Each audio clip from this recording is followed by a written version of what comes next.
Hello everyone, I'm the DreamTeller and I'm here to help you today. I know you use this video to fall asleep, so before that, like the video and subscribe to the channel. Also, where are you from and what time are you watching? Now get comfortable and relax. I pulled up to the front gate of the mansion at dusk, my car headlights catching the old iron bars and thick stone pillars on either side. The property looked deserted from the outside, but I could see a few warm lights in the windows. The place had been turned into a guest house, and I'd made arrangements to stay for a few days. I planned to write a book about old buildings, and I was intrigued by the rumors that circled this particular place. People said they sometimes heard voices in the walls and felt strange chills in the hallways. I didn't know if that was true, but I wanted to see everything for myself. I was ready to unpack my bags, settle in, and start exploring. Inside, the foyer was dim. The front desk was a small table with a ledger, an old-style phone, and a brass bell. The manager looked tired. He gave me a quick rundown of the house rules. No smoking inside, meals served in the morning and evening, and no wandering around certain parts of the mansion where the wood floors were weak. He handed me a worn key with a large oval keyring. I noticed it had a strange carved symbol on one side, but I didn't ask about it. My focus was on getting to my room and resting for a bit. I climbed a wide staircase lined with faded portraits. The eyes in those portraits seemed to follow me as I went up. The steps creaked under my weight, and the air smelled like dust and old varnish. At the end of the hall, I found my door. The hallway felt a little too quiet, like I was the only one there. I inserted the key and heard a loud click. When I stepped inside, the room felt cold. The window was shut, but it didn't seem to keep the chill out. I flipped the light switch, and a single lamp by the bed lit up. The bed looked sturdy, with a tall wooden headboard, and there was a small desk in the corner. I placed my bags on the floor and shut the door behind me. I decided to do a quick walkthrough of the house before settling in. The manager had said dinner would be ready at 7, and I had about an hour to look around. I left my room, locked it, and walked back through the hallway. I passed a few other doors, all closed. I heard no voices, no footsteps. My shoes echoed on the floor. When I reached a side corridor, I noticed a door slightly ajar. I peeked inside.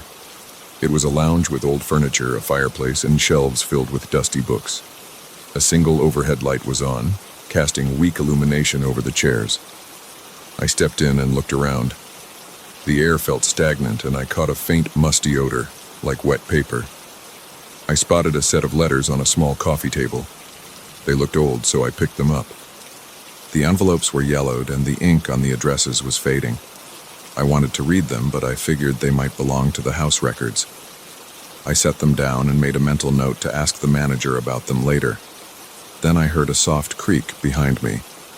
I turned, but no one was there. A few minutes later, I found the dining room. It was empty, with a large wooden table and a row of chairs. The table had a dull sheen, and the lighting was dim. I could smell something cooking from the kitchen, probably soup or stew. I felt my stomach rumble, so I decided to wait there for dinner. As I stood by the window, I looked out at the dark garden. Tall hedges and twisted trees stood like shadows in the distance. My phone buzzed in my pocket, but there was no signal. I cursed under my breath. Maybe it was a glitch or just this old building messing with my reception. After dinner, which was a simple meal of soup, bread, and some vegetables, I headed back to my room. The manager told me that I could wander the halls if I wanted, but he advised me not to go to the basement or the west wing. He said those areas were under renovation and not safe. I thanked him and climbed the stairs again. This time the hallway felt different. The lights flickered a bit, and I could hear a faint humming noise. I thought it might be the old wiring or the wind outside. I reached my door and went inside. The cold still hovered in the room. I closed the door, changed into more comfortable clothes, and sat at the small desk to write some notes about my impressions of the mansion so far. That's when I heard the first whisper. It sounded like someone saying my name, very soft, stretched out in the darkness. Daniel. I froze, my pen hovering above the paper. I turned, but I saw nothing except the old wallpaper and the bed behind me. My heart started racing. I got up and checked the hallway, but it was empty. I shook my head, thinking maybe I was just tired. I locked the door again and returned to my desk. I took a few deep breaths and started writing about the mansion's layout, my dinner, and the odd feeling in the lounge. My handwriting got sloppy because my hands were trembling a bit. I told myself to relax. Around midnight, I decided to get some sleep. I turned off the lamp, got under the sheets, and closed my eyes. I tossed and turned, listening to the house settling. There were lots of creaks, cracks, and clicks. I heard the wind rustling outside. Occasionally, I thought I heard a faint voice, but I tried to ignore it. At some point, I drifted off. Then I woke up suddenly, heart pounding, because I heard that whisper again. Clear this time, and right by my ear. Daniel. I jerked up and looked around. My room was dark, except for a small line of moonlight coming through the curtains. My breath felt short and rapid. I switched on the lamp. The room looked the same as before. Desk, chair, bed, walls, closed door. But my mind felt jumbled. It didn't feel like a dream. I decided to leave the lamp on and stay awake for a bit. I got dressed and opened the door to the hallway. The corridor lights were dim, but enough to see. I didn't hear anything at first. Then I took a few steps and I heard a soft tapping sound, like someone walking with light footsteps. I followed the noise around a corner. I thought I saw a shape at the far end of the corridor, near a tall window. It looked like a person, but it was too dark to make out any features. My stomach tightened and I felt a chill across my shoulders. My legs were shaky, but I took a few more steps. The shape seemed to turn and walk away, drifting down another hallway. I called out, "Hello?" No answer. I stood there debating whether to follow. A small part of me wanted to run back to my room, but I was too curious. I needed to know if this was a real person or something else. I walked slowly, arms tense at my sides. When I reached the spot where I'd seen the shape, there was only darkness. The corridor stretched on, lined with closed doors and old paintings. One of the paintings was crooked, so I adjusted it on the wall. Then I noticed a slight breeze on my right. It was coming from a hidden door that sat halfway open. I stepped closer and saw that it led to a narrow staircase going down. The manager had said not to go to certain areas, but this might be the way to the basement or part of the west wing. I stared into the dark, listening. I thought I heard a whisper again, faint like a breeze through a gap in a window. I wanted to turn on my phone's flashlight, but my phone was in my room. My pulse beat hard in my ears. I inched forward, letting my eyes adjust. The stairs creaked under my feet. The air got colder the farther I went, and it smelled like damp stone. At the bottom, I reached a small corridor with bare walls. Old wooden beams supported the ceiling. There was a single bulb hanging from a wire, and it flickered when I pulled the chain to turn it on. I saw a row of large crates along one wall, plus a few stacks of old books and some rolled-up carpets. In the corner, there was a small wooden cabinet with a padlock. I noticed some letters on top, similar to the ones I'd seen in the lounge. One was partially open, so I picked it up. It was dated 1921. It talked about unusual noises at night and an uneasy feeling of being watched. The writer mentioned hearing soft voices in the corridors. My head felt light as I read this. It mirrored what I was experiencing. I put the letter back and looked around again. The place felt claustrophobic. Suddenly I heard a scraping sound behind me. I spun around, heart racing. A shadow moved across the wall. It looked like a silhouette of a tall figure wearing some kind of old-fashioned coat. I stepped back, bumping into one of the crates. My breath came out in quick gasps. The silhouette moved slowly, then it seemed to vanish. I felt a surge of panic, like I was trapped. My hands shook as I rubbed my eyes, trying to see clearly. The basement was silent again. I grabbed one of the books near me. It was a guest register from 1930. I flipped through and saw entries describing voices calling out in the middle of the night. Some guests wrote that they felt like they were being followed. The text looked shaky, like they wrote it while they were nervous. I swallowed hard. The house had a long history of these experiences. I needed to leave the basement and go back to my room, but my feet felt stuck to the floor. After a moment, I forced myself to move. I climbed the stairs, careful not to make too much noise. The door at the top was closed but not locked. I pushed it open and found myself in another part of the mansion. The corridor looked familiar, but the lighting was different. I tried to find the main hallway leading to my room, but I got turned around. At one point, I stumbled upon a small sitting area with a dusty couch and an empty fireplace. The air was still and cold. I heard the floor creak behind me again. The same gentle whisper drifted through the silence. My name. Over and over. I felt a jolt in my chest every time I heard it. I turned around slowly, expecting to see that shape. Instead, the corridor was empty. My legs were tense and my throat felt dry. I forced my feet to move.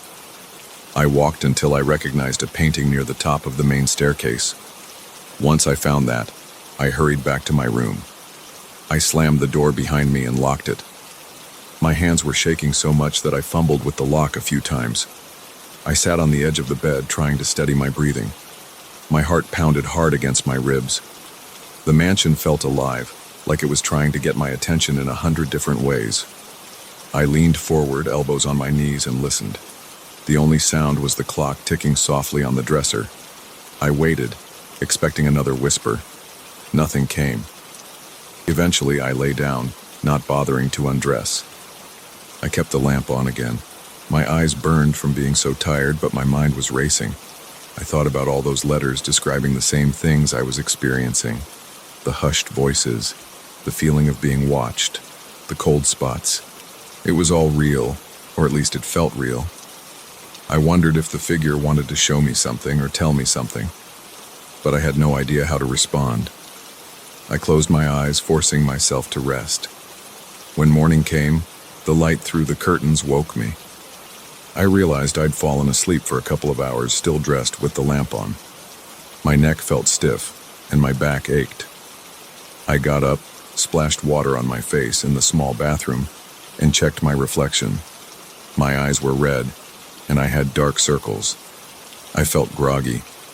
I thought about leaving the mansion altogether, but I had research to do. I had come here for a reason, and I wasn't sure if I'd ever get another chance to explore a place like this. I also wanted answers about the whispers. Part of me was terrified, but part of me was drawn to it. I went downstairs for breakfast. The manager asked if I'd slept well. I hesitated, then just nodded and said everything was fine. He told me there were some old records in the study if I wanted to look at them for my book. I finished my meal quickly and headed in that direction. The study was near the lounge, and it had tall shelves lined with ledgers, photos, and newspapers about the mansion's past. I opened a few dusty books and found references to guests complaining of strange voices and moving shadows. One entry described a figure in the corridors, tall and silent, as if guarding something. It felt unsettling to read about the same thing I'd seen. While I was flipping through the pages, I heard a tap on the window. I turned to see if it was a branch or something else, but there was nothing there. My shoulders tensed again. I checked the time. It was still mid-morning. The manager told me he needed to run some errands, so I'd be alone in the house for a while. That made my stomach tighten. But I stayed in the study, searching through old documents. I found a folder with guest testimonials. Many described insomnia, sudden chills, and the sound of a voice calling their names. Some had left the mansion earlier than planned because they couldn't handle it. Others believed they were imagining things. I heard footsteps outside the study. I called out, but no one answered. I walked to the door and peeked into the hallway. I saw that shape again at the end of the corridor. This time it stood still, facing me. I couldn't see a face, only a dark outline. My pulse hammered. I took a small step forward and it lifted an arm pointing to the side. The movement looked deliberate, like it wanted me to follow. My skin crawled, my breathing sped up, but I stepped out of the study. The figure moved to the left, heading toward a door that I assumed led to the west wing. I walked carefully, maintaining some distance. When I rounded the corner, the corridor was empty. The door was slightly open, leading to a space that was roped off. I lifted the rope and stepped through, Dust covered every surface and the windows were boarded up. It was chilly and dark, but I felt a breeze from somewhere. I took slow steps, scanning the room. I saw old furniture, white sheets draped over chairs, and some scattered letters on the floor. As I bent down to pick up a letter, I heard a whisper from behind me. My name again, soft and urgent. My muscles tensed, and I turned quickly. The shadow stood only a few feet away. I could feel cold air radiating from it. I clutched the letter in my hand, and my heart pounded so hard I could hear the blood rushing in my ears. The figure slowly raised its hand again like it was offering a warning or maybe a plea. My body felt numb. I wanted to speak, but my mouth was dry. Then I blinked, and the figure wasn't there anymore. I exhaled in a shaky burst and looked at the letter in my hand. It mentioned an important message that was never delivered. It talked about a persistent voice that followed a certain guest day and night. The writing stopped abruptly, like the person never finished. I felt a surge of anxious energy. It was clear that these events were not random. Some presence in this house was trying to communicate with me. The voices, the figure, the repeated sightings, they all seemed connected to these old letters. My mind spun with questions, but my immediate thought was that I needed to leave this section of the house.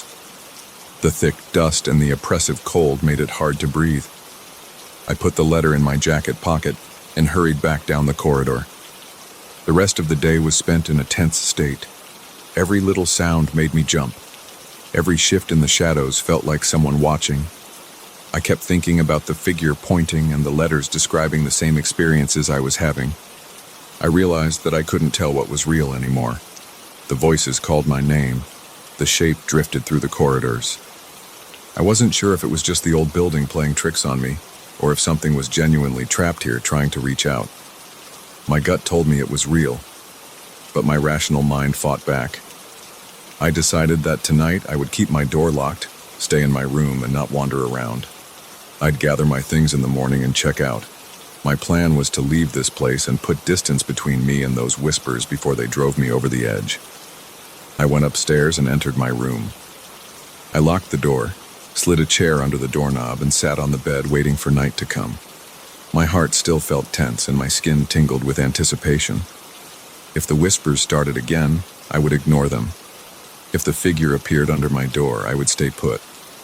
I told myself I could endure one last night here no matter what happened. Yet deep down, I wasn't sure if I could keep that promise to myself. I stared at the thin walls, wondering if those voices were waiting just on the other side.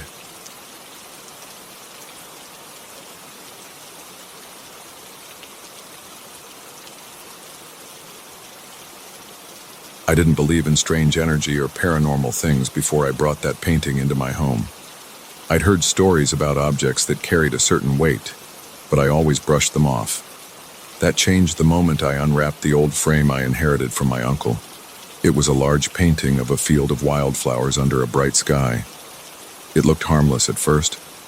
I remember setting it against the wall in my living room, thinking it would add some color to the space. I hung it above the sofa, then stepped back to look at it.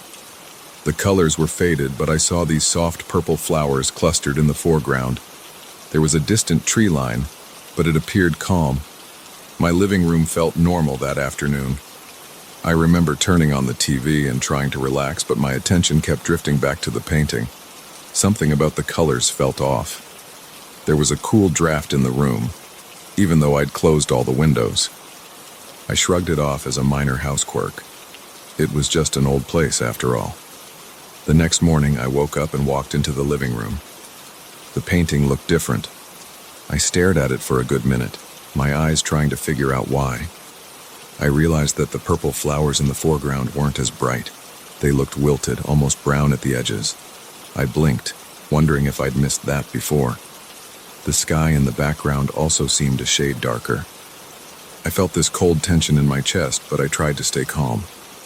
Paintings can look different depending on the lighting, I told myself. Still, I decided to touch the frame. The wood felt unusually cold, like it had been left outside in the wind. My fingertips tingled. By the end of that second day, my living room felt heavier. The air seemed dense, almost like a thin fog hung around. My eyes kept going back to the painting. Every time I glanced at it, I swore I saw something new. Once I could have sworn I saw a thicker cluster of trees in the background. Another time I thought a narrow path appeared among those trees, like a dark trail leading into a hidden section of forest. When I took a closer look, my stomach turned. I couldn't believe how detailed it was. The brushstrokes looked fresh, like they were still wet, but the painting was old. I stepped back, feeling a prickle at the back of my neck. My instincts told me to take the painting down, but I hesitated. It was a family piece, after all. That evening, I tried to ignore it. I turned off the lights in the living room and went to the kitchen for dinner. While I was eating, I kept thinking about the painting's changes. My pulse felt unsteady. I wanted to check it again, but something about it made me uneasy. After I finished, I walked back, turned on the light, and looked at the painting from the doorway. It was dark in the field now. The sky was an odd, murky shade of gray. The flowers looked drained of color. I felt a chill on my arms. I rubbed them, trying to warm up. The air smelled musty, like wet soil. I couldn't figure out where that scent was coming from. The rest of the house smelled normal. On the third day, I woke up earlier than usual. I was sweating even though my room wasn't hot. I went straight to the living room. The first thing I saw was the painting. The flowers in the foreground had lost all their color, and they looked droopy. The tree line in the back looked more pronounced, and the branches had a twisted look. My skin crawled. My heart pounded in my chest. I checked the frame with a small flashlight, trying to see if there was any sort of hidden mechanism. I didn't find anything. The surface of the painting felt unnaturally cold. I pulled my hand away when a sharp, tingling sensation ran through my fingers, like an electric charge. I stood there, breathing hard. I kept asking myself if I was imagining things. Paint doesn't just change. Frames don't give off cold energy. I circled the painting, looking behind it. There was only the wall. No weird wiring, no hidden compartments. I left it hanging there, but a part of me wanted to rip it down and throw it away. Another part of me couldn't let it go. I felt this odd pull toward it, like I needed to check it every few minutes. My stomach felt tight, and I noticed I was clenching my jaw more often. Later that afternoon, I had a friend over to watch a game on TV. He noticed the painting right away. He said it gave him chills. He looked at me with his eyebrows raised. "Where'd you get that?" he asked.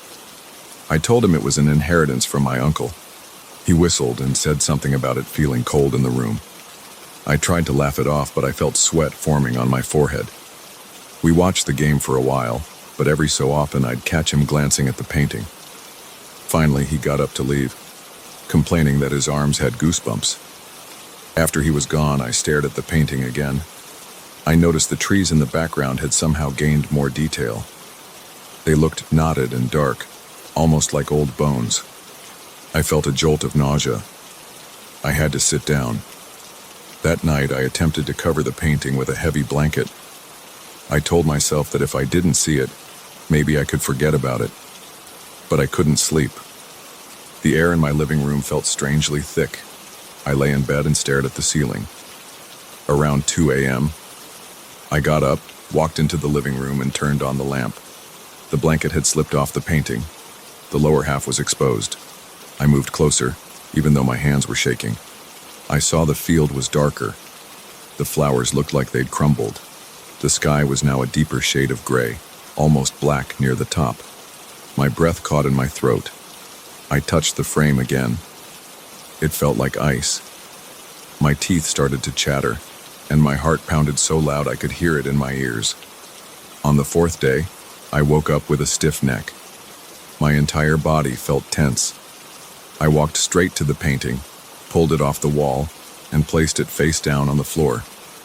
Then I took an old sheet and covered it completely. I didn't want to look at it anymore. I tried to go about my day. I cleaned the living room, rearranged furniture, and tried to keep busy. But my mind kept drifting back to that painting. My ears picked up this faint hum, like the sound of a distant fan, but I couldn't figure out the source. I followed the noise, and it seemed loudest near the covered painting. I lifted the sheet a bit. The noise stopped. My pulse raced and I felt sweat on my neck. I let the sheet drop, then hurried out of the room. That evening I sat in the dark, trying to watch a movie. I couldn't concentrate. I paused it and listened to the house. Everything else felt silent, but I sensed movement in the living room, like a slight shift in the air. I grabbed a flashlight and went to check. The sheet was still there, but it looked disturbed, like it had been moved. The corners were bunched up. I froze. I felt a wave of cold grip my spine. My breathing got shallow. I forced myself to approach it. I touched the sheet, and it felt clammy. I lifted it up and saw the painting again. The wilted flowers were practically gone, replaced by patches of dark ground. The trees at the back looked dense like a forest. The sky above was thick with dark clouds. It didn't even look like the same painting anymore. My mouth went dry. A chill spread over my skin and I felt a knot in my stomach. I decided to put it in the garage. I carried it there, holding it away from my body. The frame felt cold, and I could feel the chill spreading to my arms.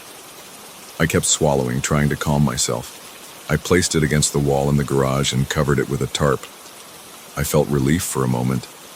I didn't want to see it again. But then I realized I'd have to walk past it every time I left the house or returned.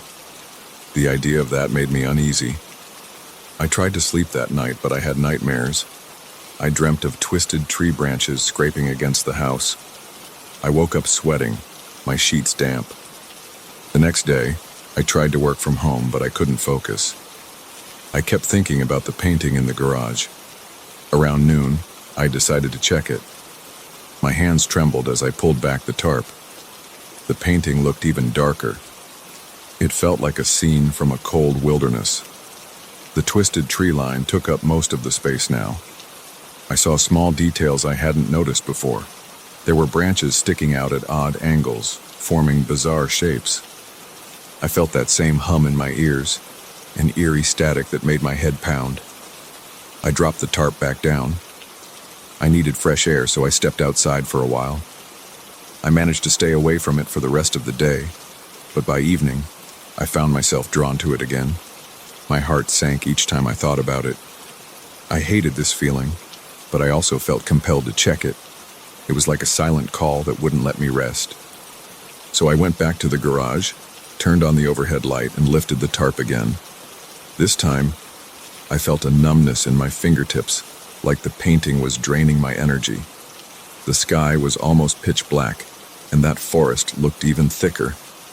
I leaned closer, my eyes wide. I noticed a slight opening among the trees, like the entrance to a path. It was so dark I couldn't see the end of it. A wave of dread tightened my chest. My eyes watered from the strain of staring.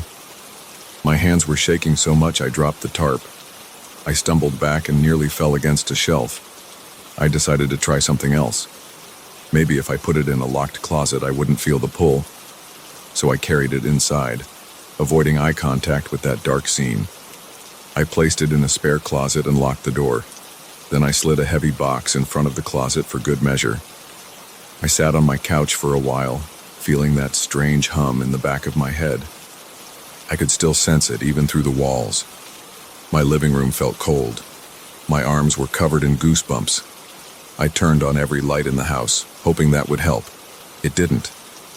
I kept glancing at the closet door, expecting it to open on its own. The next several hours were a blur. I kept pacing around the house. My head hurt. My ears rang. The place felt cold and damp. I checked the thermostat. Everything was normal. I pressed my hand against the living room wall. It felt clammy. I couldn't take it anymore. Around midnight, I went to that closet, pulled the box aside, and unlocked the door. I grabbed the painting, forced myself not to look at it, and marched outside. The wind was still. The street was quiet. I carried it to my backyard and propped it against the fence. I didn't know what else to do. I stared at the painting under the faint glow of a porch light. It looked nearly black. The twisted forest dominated the entire canvas. The sky was heavy with clouds, and there was a faint glimmer of something in the distance, but I couldn't make out what it was. My heart thudded. My arms felt cold and the hairs on the back of my neck stood up. I felt cornered by this thing. I wanted to tear it apart. I reached for it, but I stopped. A sudden wave of nausea hit me. I thought I would vomit, so I took a few steps back, bending over to catch my breath. My skin prickled with sweat. I had to get it away from me, but I couldn't bring myself to destroy it. Something in my mind said that was a bad idea. I was too overwhelmed to think clearly. I left it there, leaning against the fence. I hurried back inside, locked the door, and tried to calm down. My heartbeat felt irregular. I grabbed a glass of water and nearly dropped it because my hands were shaking so badly. I sat on the floor of my living room, pressing my back against the sofa. I stared at the front door, half expecting the painting to reappear. I stayed like that for an hour. My breath was shallow, and I tried not to panic. I felt cold. My stomach was knotted. There was no logical explanation for any of this. By early morning, I mustered enough courage to open the back door and peek out. The painting was still there, resting against the fence. I didn't approach it. I could feel that chill emanating from it, even from several feet away. My body tensed up as I stared at it. The forest in the painting looked alive, the branches bent in weird angles. The field at the bottom was practically gone, replaced by bare ground. I could see smears of color that reminded me of dried mud. Right now, I don't know what to do with it. It's still out there, and I'm inside trying to keep my thoughts straight. The feeling of unease hasn't left. The house still feels cold. My skin tingles when I think about that painting. I'm afraid to look at it again, but I also can't stop checking on it. Part of me wants to destroy it, but a stronger part of me feels like that might make things worse. I have no proof of that. It's just a feeling, something in my gut that says, if I break it, I'll regret it. I never asked for this. I never wanted an old painting, but it's here now, changing, and I can't explain how or why. That's where I stand, stuck in my own home, staring at a painting that seems to be painting itself. Every day it grows darker, as if someone is working on it from the inside. I can't stop looking at it, and I can't bear to keep it around. My body feels weak, and my nerves are shot. I'm telling you this because I need someone to hear it. I don't have answers. I just know that something about that painting is wrong. I've never felt this kind of cold energy in my life. It's suffocating. Now I'm sitting here trying to keep my mind steady, unsure of what tomorrow will bring, but certain that I can't pretend it's just a painting anymore. It's something else, and I can't escape it.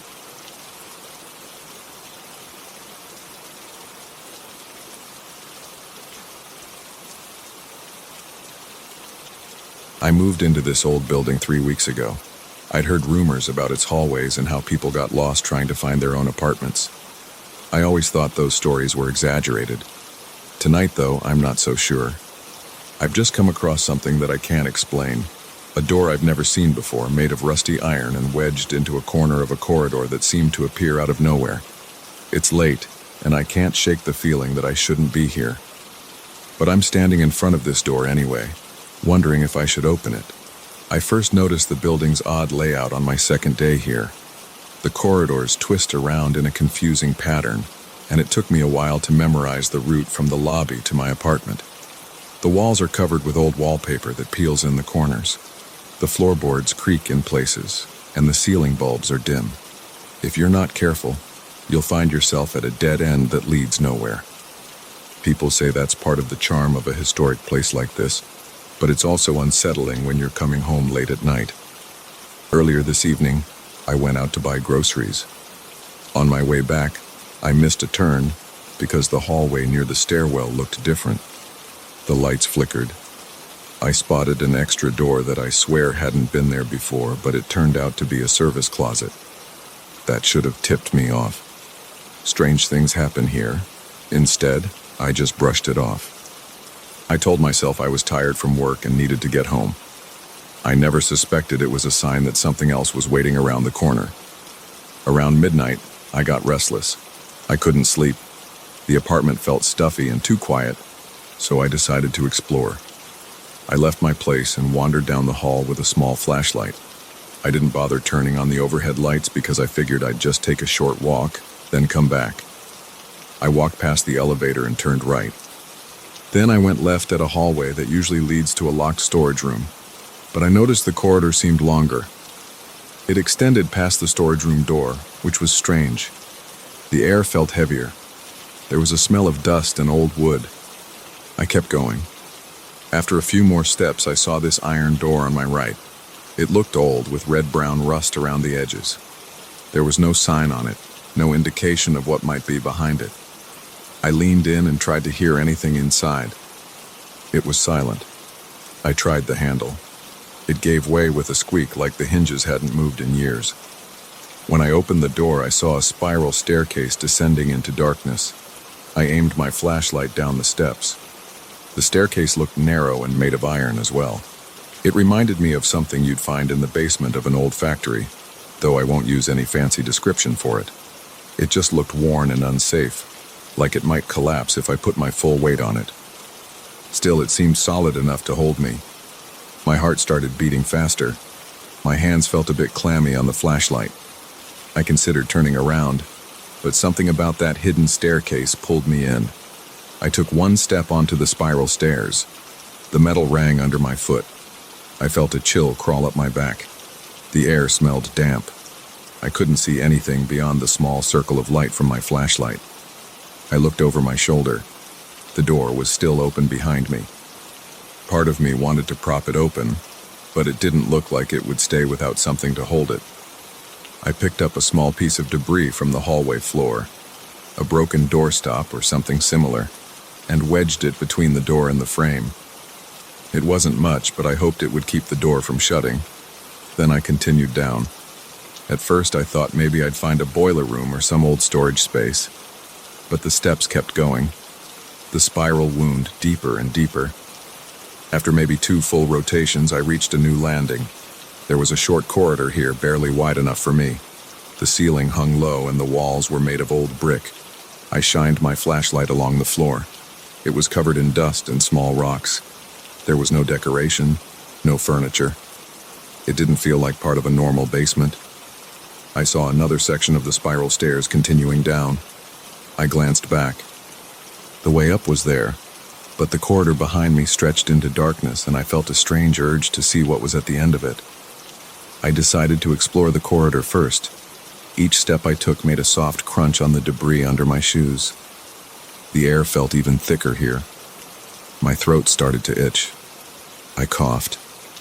After maybe 20 feet, I saw a closed door on the left. I tried the handle.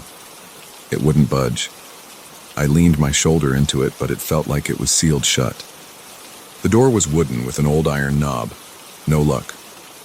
I turned back to the staircase, thinking I'd try going down a bit more before giving up. When I got back to the spiral steps, I noticed the sound of my own breathing echoing around me. My pulse thumped in my ears. Something felt off. I realized the door at the top, where I'd come from, was no longer visible. I could see maybe 3 turns of the spiral above me, but it was all darkness past that. I tried to calm myself. I thought I just needed to climb back up, but part of me wanted to keep going a little farther. I told myself I'd be careful. I told myself I'd turn around as soon as I felt anything too weird. So I went down again. I counted the steps. At first, it felt like the same pattern. Step, step, metal clang, echo, and then a new landing. But it took longer this time. I felt like I was going in circles. The spiral was tight, so I kept my right hand on the center column for balance. After what felt like 50 steps, I reached another landing. This one was identical to the first. Same rough brick walls, same low ceiling. Another short corridor led off to one side. I took a quick look, saw another locked wooden door, and returned to the staircase. By now, my breath was coming faster. I felt sweat on my neck. My flashlight beam trembled a bit.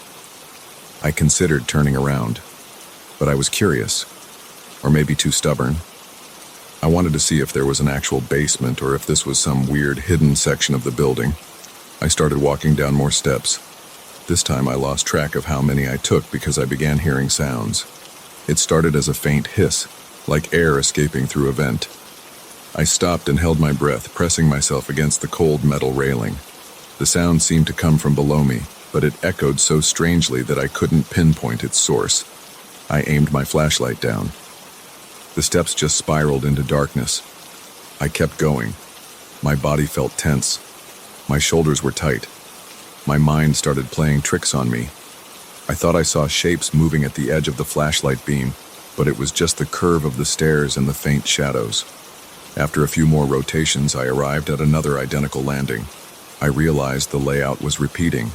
Each landing had the same corridor, the same locked door, the same low ceiling. It made no sense. I was expecting some kind of basement level or a sign that I'd reached the bottom, but there was nothing except more stairs going down. The hissing sounds got louder. I thought I heard whispers hidden in the echoes. Short bursts of noise that sounded almost like words, but I couldn't make them out. My skin prickled. My heart pounded so hard I could feel it in my temples. I flicked the flashlight around quickly, but there was nobody there. The corridor looked empty. The locked door sat at the end like a dead end. I called out, "Hello?" But the sound died fast. My own voice bounced back at me, sounding strange. I wiped sweat from my brow and told myself to turn around. I climbed a few steps upward, but I felt an odd sensation like I was stepping into a thicker layer of air. My head felt light and my breathing got shallow. I paused, leaning on the rail. I heard the hissing again, louder this time. My hands were shaking. I aimed the flashlight up. The spiral just kept going, but it felt darker. The metal steps looked narrower. I realized I wasn't sure how far I'd descended. It felt like forever. My sense of direction was slipping. I forced myself to keep climbing. I moved one step at a time carefully. I tried counting the steps to maintain my focus. 1, 2, 3, but after a while I lost count. The whispers echoed again, like they were circling around me. My flashlight started to flicker. I smacked it with my palm. It stayed on, but weaker. I thought about my phone, but I realized I'd left it charging in my apartment. That was stupid. Time passed in a blur. I kept climbing and climbing, but I never saw the door where I'd first entered. The landings all looked the same. Sometimes I turned to look down, but I didn't see anything except the swirl of steps disappearing into the dark. My footsteps echoed. My breathing sounded harsh. The hissing grew into something more urgent, like short bursts of air right next to my ear. I spun around a few times, but saw nothing. Eventually, I stopped on a landing to catch my breath. My knees ached. My head felt dizzy. I leaned against the wall. The bricks were damp and cold. I felt a drop of water run down the back of my neck. The corridor stretched out, but I didn't bother checking the door.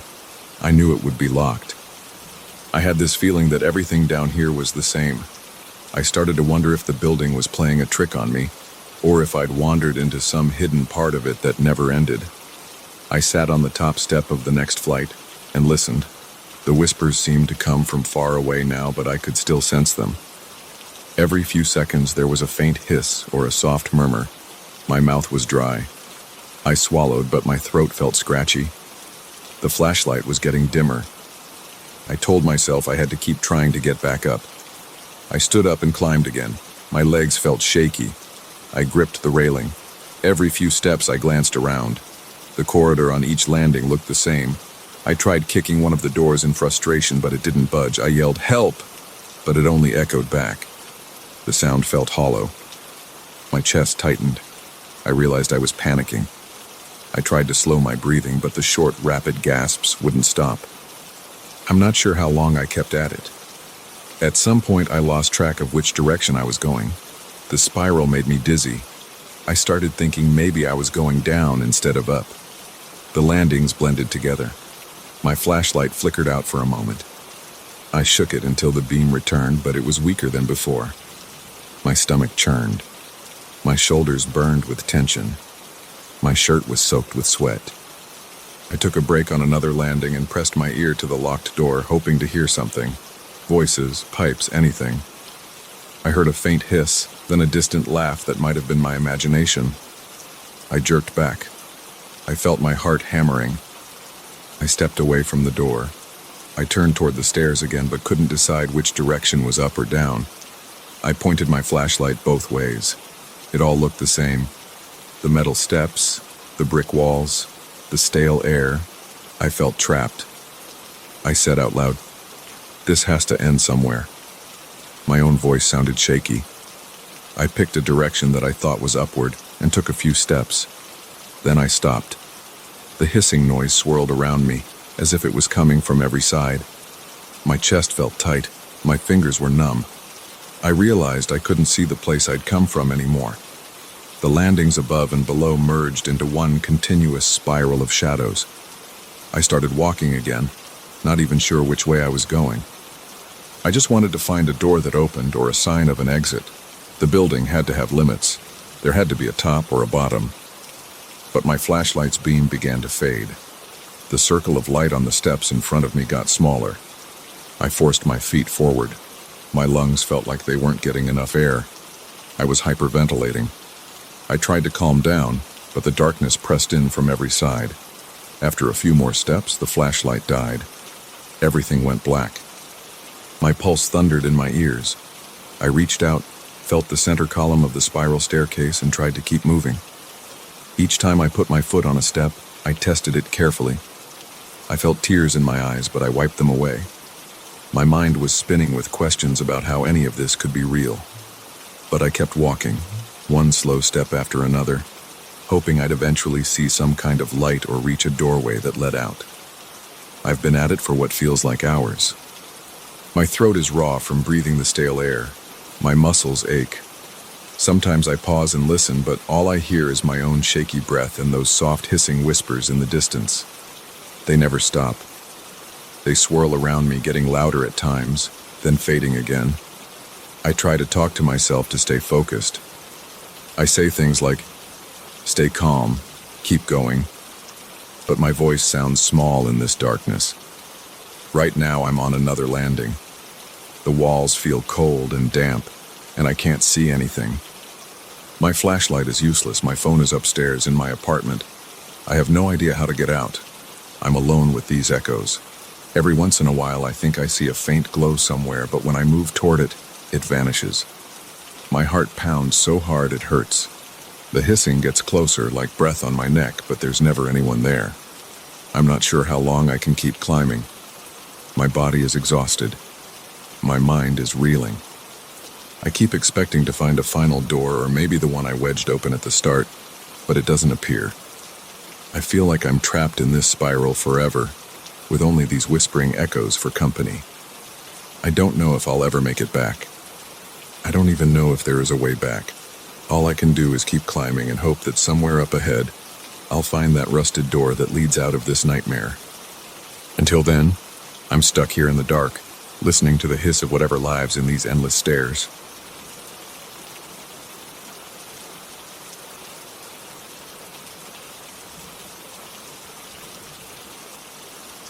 I first heard the bell on my second day in that forest. I was squatting next to a clump of ferns, checking their leaves for any signs of fungal growth. The morning was quiet. The air felt dense. Then I heard a single chime. It wasn't loud or echoing, but it was clear enough that I looked up right away. My heart thumped. I didn't see any buildings. There were only thick trees and mossy ground in every direction.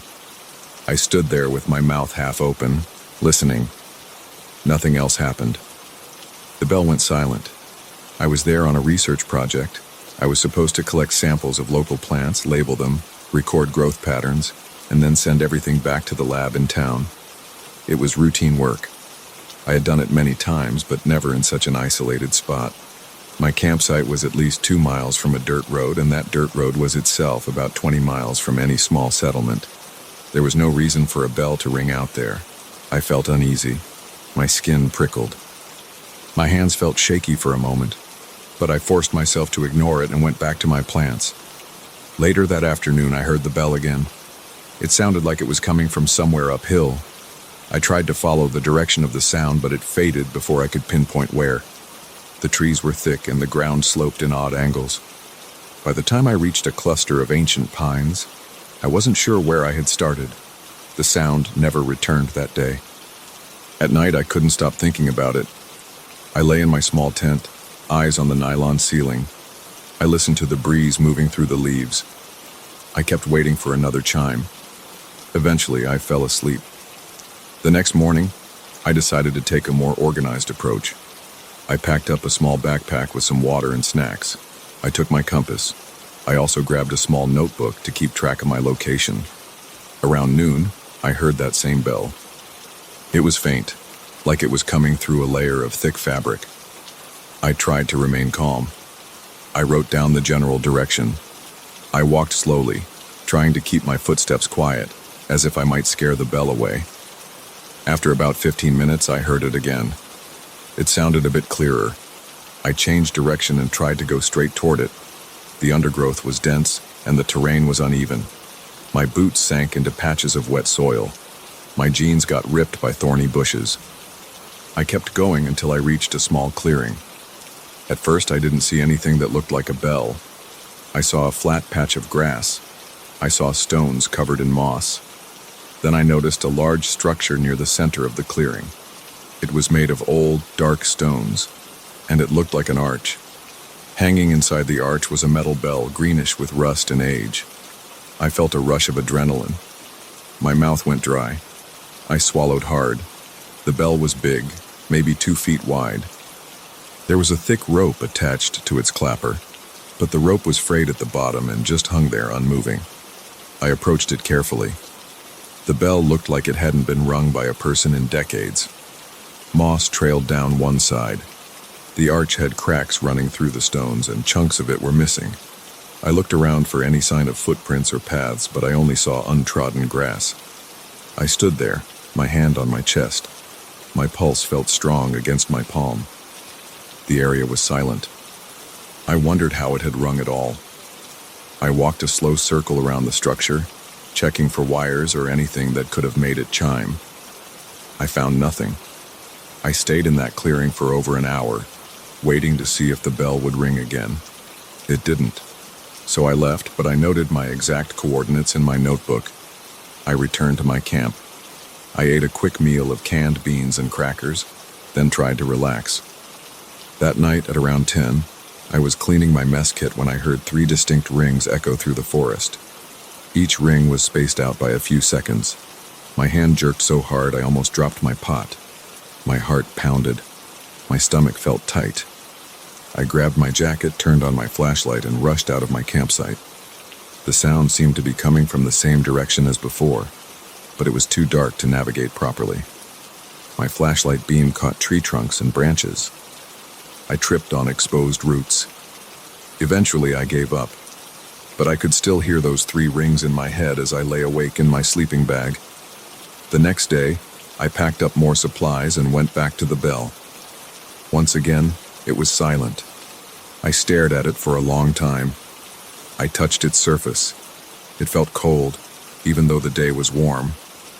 I gave the rope a little tug, and the bell shifted just a bit, making a short clank. I jumped back, half afraid it would unleash some noise. But it stayed silent. Around the arch, the grass was thick. Beneath the grass, I saw stones set in a sort of rectangular pattern, like a foundation of something that used to stand there. There were no symbols, no inscriptions.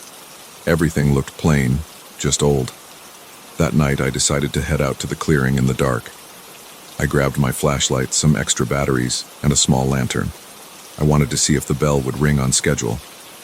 I arrived around 9. The moon was covered by clouds. The clearing felt colder than the rest of the forest. I set up the lantern near the edge, turned it on, and watched the bell. The minutes ticked by. My breath felt short. My shoulders were tense. It was almost 10 when I heard the first ring. It came from the bell itself, but I swear I didn't see the bell move. I felt this rush of heat in my face, like my blood pressure spiked. The second ring came soon after. It echoed in the clearing. My ears tingled and my legs felt weak. The third ring happened, and I saw a faint glow inside the bell. It was a soft, pale light flickering around the clapper. It looked like a small electric spark, but there was no obvious source. I stepped closer. shining my flashlight onto the bell's interior. My hand shook. The glow faded. I felt dizzy. My heart wouldn't slow down. My throat felt tight. I forced myself to breathe normally. I stayed still, waiting for more rings. None came. I checked the arch, ran my hand along the stones, looked for hidden devices, anything that might create a light. I found nothing. I only felt rough, damp rock and cold metal. I turned off my lantern for a moment and peered inside the bell with my flashlight. It was just empty space, an old metal clapper and some cobwebs. Yet it had produced a glow. And those rings sounded real. My eardrums were still buzzing. After a while, I left, more confused than ever. The next few days, I tried to stay focused on my research. I documented plants, took soil samples, and mapped out different species of moss. But every afternoon, I'd hear a random ring in the distance. And every night, around 10, the bell rang 3 times. I tried to ignore it, but my body refused to stay calm. I'd break out in cold sweats. My chest would tighten. I'd feel a hard thump in my temples. Sometimes the nights seemed endless. I'd sit by my campfire waiting, knowing the bells would come, and they always did. One evening, I decided to bring a small camera to the clearing. I wanted to record the bell. I set up my tripod and aimed it at the arch. At 10, it started. The bell rang once, echoing around me. I pressed record.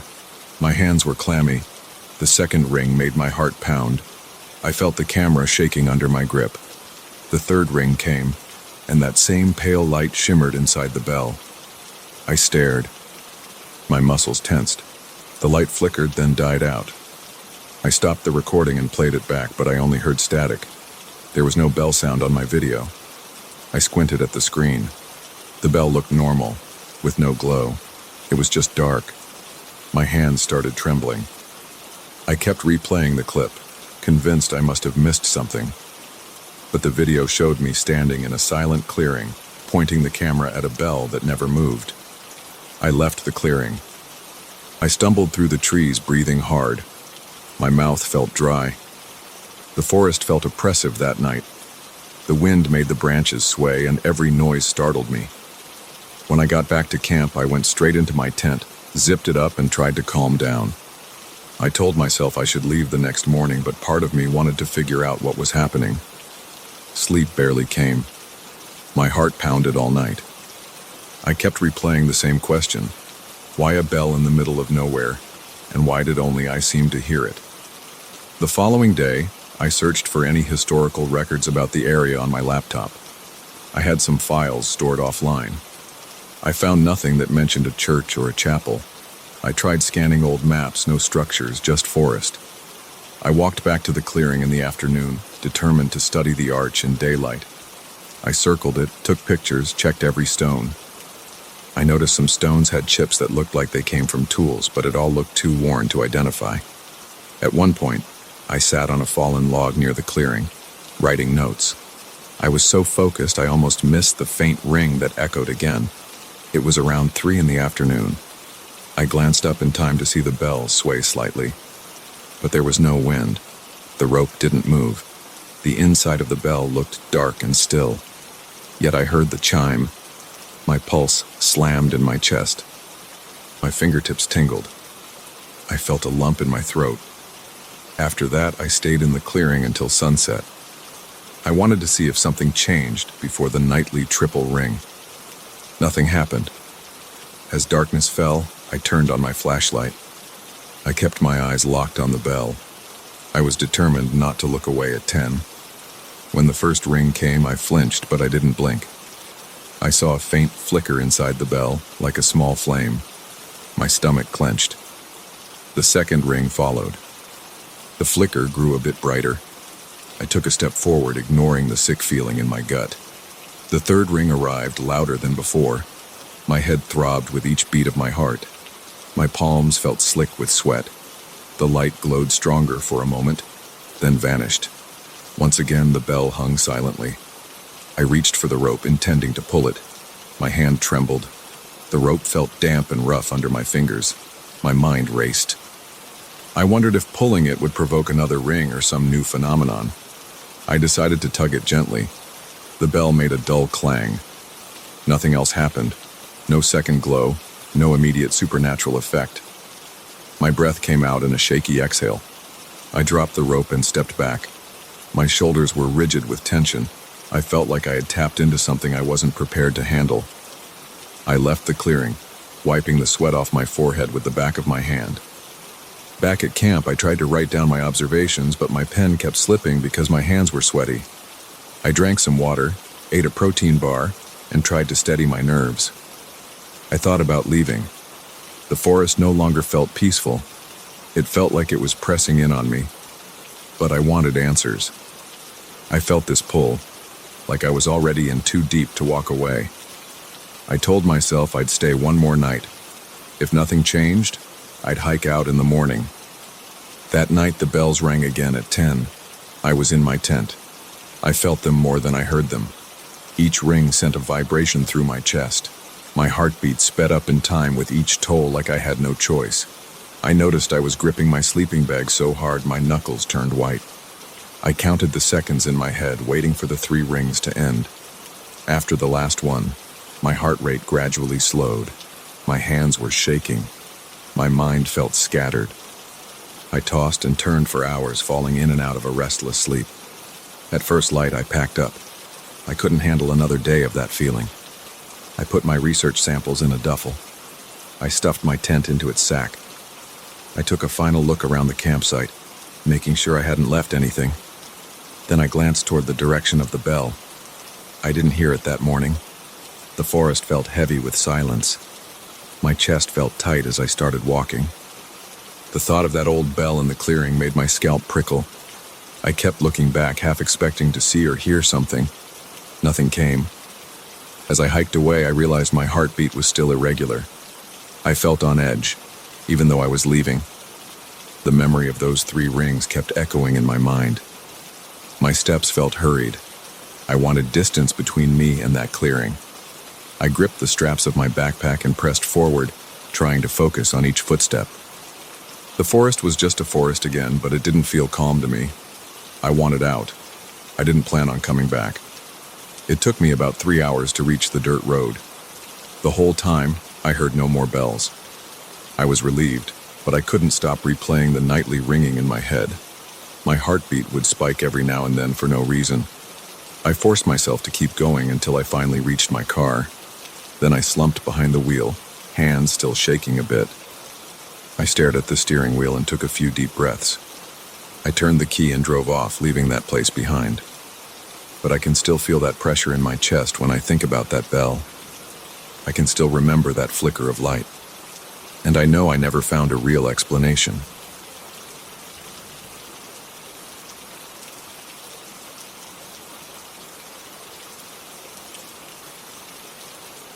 I never expected to feel uneasy about an ordinary mirror, but the one I brought home from the antique shop was different.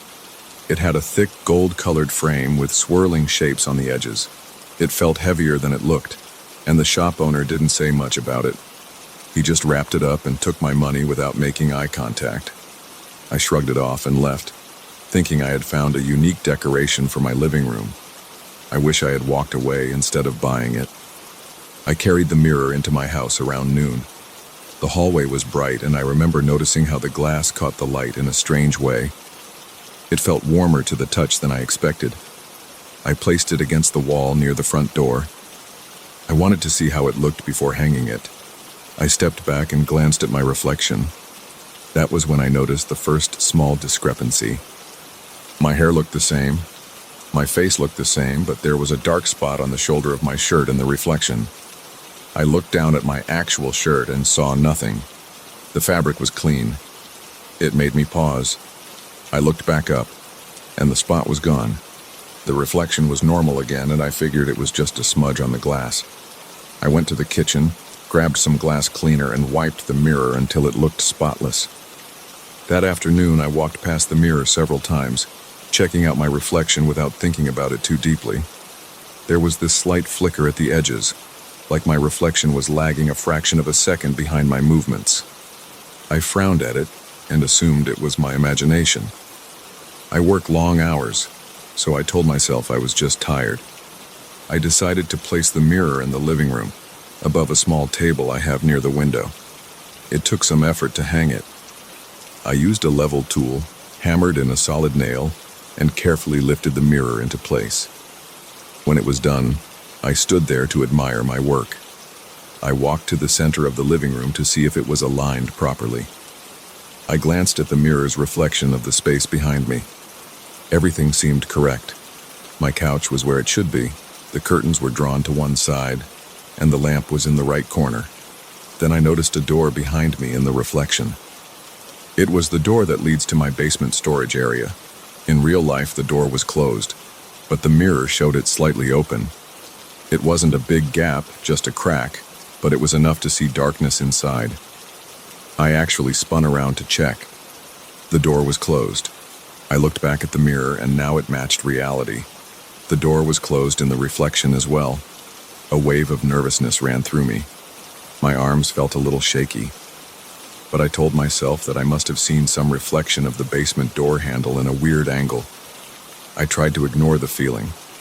That night I had trouble sleeping. I kept thinking I heard soft creaking noises, but I couldn't figure out if it was just the house settling. Around midnight I went to the kitchen to get water. I felt drawn to the living room, so I walked over and flicked on the lamp. The mirror was there, reflecting my shadow from the weak light. I stepped closer. I leaned in until I could see my face in the reflection. My eyes looked a bit bloodshot from lack of sleep, but there was no strange spot or flicker. I started to feel foolish for being on edge. Right as I was about to turn away, I heard something from the mirror.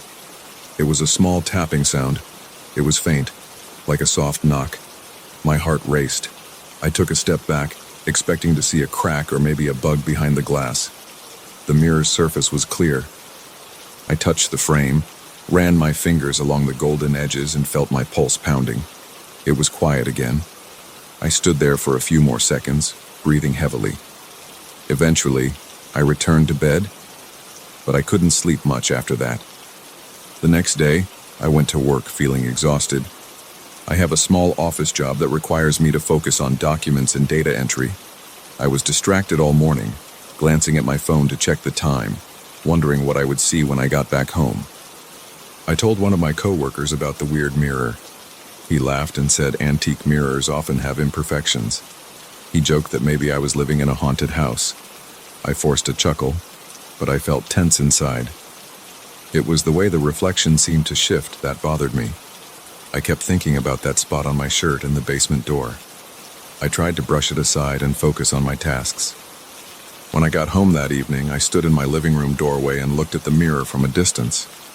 The reflection showed the entire living room, including the hallway and the basement door.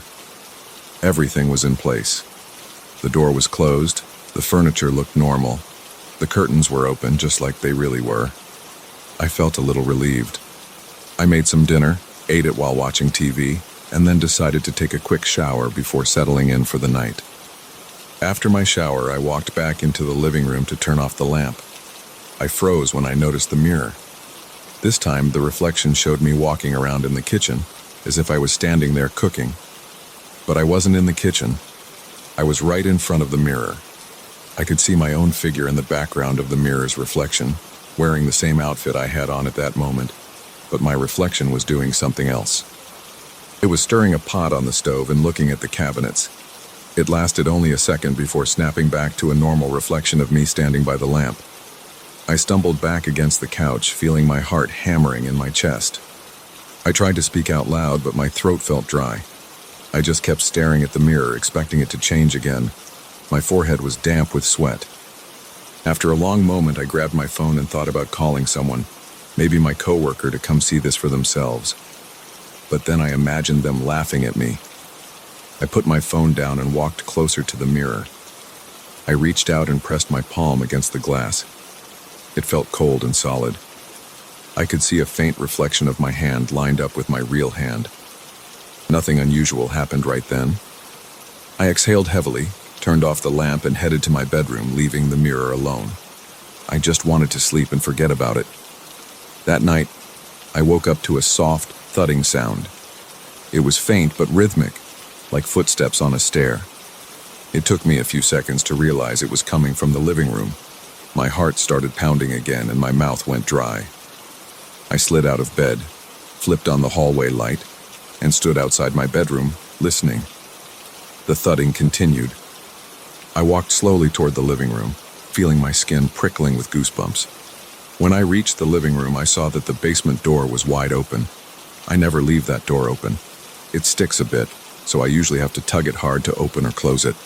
But now it was open and I could see darkness on the stairs that lead down to the storage area. I glanced at the mirror. The reflection showed something else. It showed me standing there, but my reflection was turned around, facing the basement door in the reflection. I shifted my eyes back and forth from the mirror to the actual door. I could see the mirror version of me stepping through the doorway in the reflection, walking into the basement while the real me was frozen in the living room, too scared to move. My stomach churned. I felt a chill crawling up my arms. I wanted to close the basement door, but I was afraid to step any closer to the mirror. I kept thinking, this is ridiculous. It's just a mirror. But every muscle in my body felt tense. I forced myself to inch forward. As I moved, I watched my reflection out of the corner of my eye. It seemed to keep pace with me now, matching my movements. I reached the basement door and pulled it shut. My reflection did the same. I heard the door latch click. Then I ran my hand across my forehead, wiping sweat away. I felt slightly better knowing the basement door was closed. But I also felt like something was behind that door, listening or waiting. I checked the mirror again. My reflection showed me standing in front of the closed basement door. It was accurate for a moment. Then a flicker of movement appeared in the background of the reflection. It looked like a shape sliding across the hallway floor, but I heard nothing in real life. I whipped my head around to see if someone was behind me.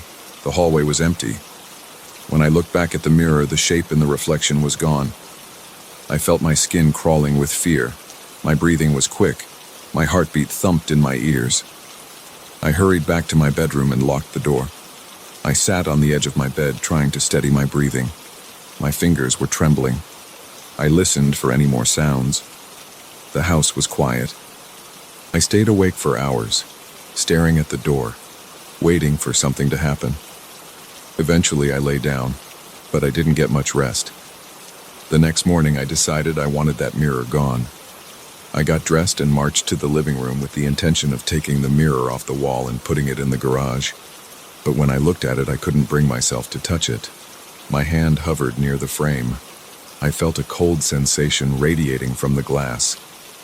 My stomach turned and my forehead broke out in sweat again. I ended up stepping back and walking away. I felt frustrated with myself. I tried to calm down in the kitchen with a cup of coffee. I stared at the living room entrance. My chest felt tight. An hour later, I got the courage to call the antique shop. I wanted to ask if they had more information about the mirror. The call rang several times. Nobody answered. I dialed again. Still no answer. I felt helpless.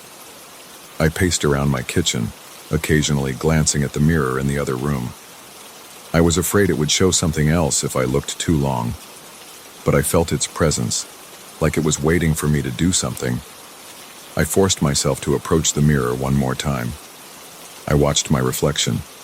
It was me, wearing my work clothes, looking pale. I reached forward with both hands. The surface felt cool. I could see the tension in my arms. My head ached from lack of sleep. I tried to lift the mirror off the wall, but it wouldn't budge. It felt much heavier than before. I strained, but the frame stayed in place. I got a screwdriver from the kitchen drawer, thinking I might remove it from the wall altogether. As soon as I tried to slide the screwdriver behind the frame, a loud scratching sound came from the mirror. It startled me. I dropped the screwdriver on the floor. My heart jumped into my throat. I grabbed the tool and backed away again, shaking. I heard the same tapping noise as before, a soft rapping on the glass. It was consistent, like someone was on the other side of the mirror trying to get my attention. My eyes locked onto the reflection. I saw my reflection's lips moving, but there was no sound. It looked like it was trying to speak or call out. But the real me stood there silently. I felt nausea rising in my stomach. I took another step back, but the reflection remained close to the glass, lips forming words I couldn't understand. My ears rang. My breathing was shallow. My heart pounded so hard I felt it in my temples. I wanted to get out of the house. The front door was behind me, so I ran for it. I grabbed my coat and slipped on my shoes, not taking my eyes off the mirror for more than a second. The reflection in the mirror was showing the hallway behind me now, but the front door was closed in the reflection. In real life, I could see it wide open. This mismatch made my skin crawl again. As I moved outside, I caught one last glimpse of the mirror. The reflection showed me walking away, but the version in the mirror was smiling slightly, like it was satisfied. I closed the door and stood on my porch, breathing in the chilly air. I felt relief being out of the house, away from the mirror. I decided right then that I would find a way to remove it. I didn't know how yet, but I knew I couldn't keep living with that thing inside. My hands still shook and I had sweat running down my back. My mind was racing through options. Smashing it with a hammer, throwing it in a dumpster, or maybe taking it to a professional who could handle cursed objects. I wasn't sure what would work, but I knew I had to do something. I stood there on the porch until I felt steady enough to walk to my car. I drove around for a while, trying to clear my head. I passed by another antique store and considered going in to ask for help, but I felt foolish. I just kept driving, going nowhere in particular, until I realized I needed to face the problem eventually. I don't have a final plan yet. I'm still outside my house, writing this down on my phone so I don't lose track of the details. I can see the living room window from here. The curtains are partially drawn and the mirror is somewhere behind that wall, waiting. I'm thinking about going in with a hammer or maybe covering the mirror with a sheet. But I have a terrible feeling it won't be that simple. I can't avoid it forever, though. If I leave it there, I might end up seeing more reflections that don't match my reality. And I can't keep living with that feeling of something creeping up behind me, waiting to replace my own reflection. I'll have to face it. I'm not sure what will happen, but I know I can't let that mirror control my life any longer.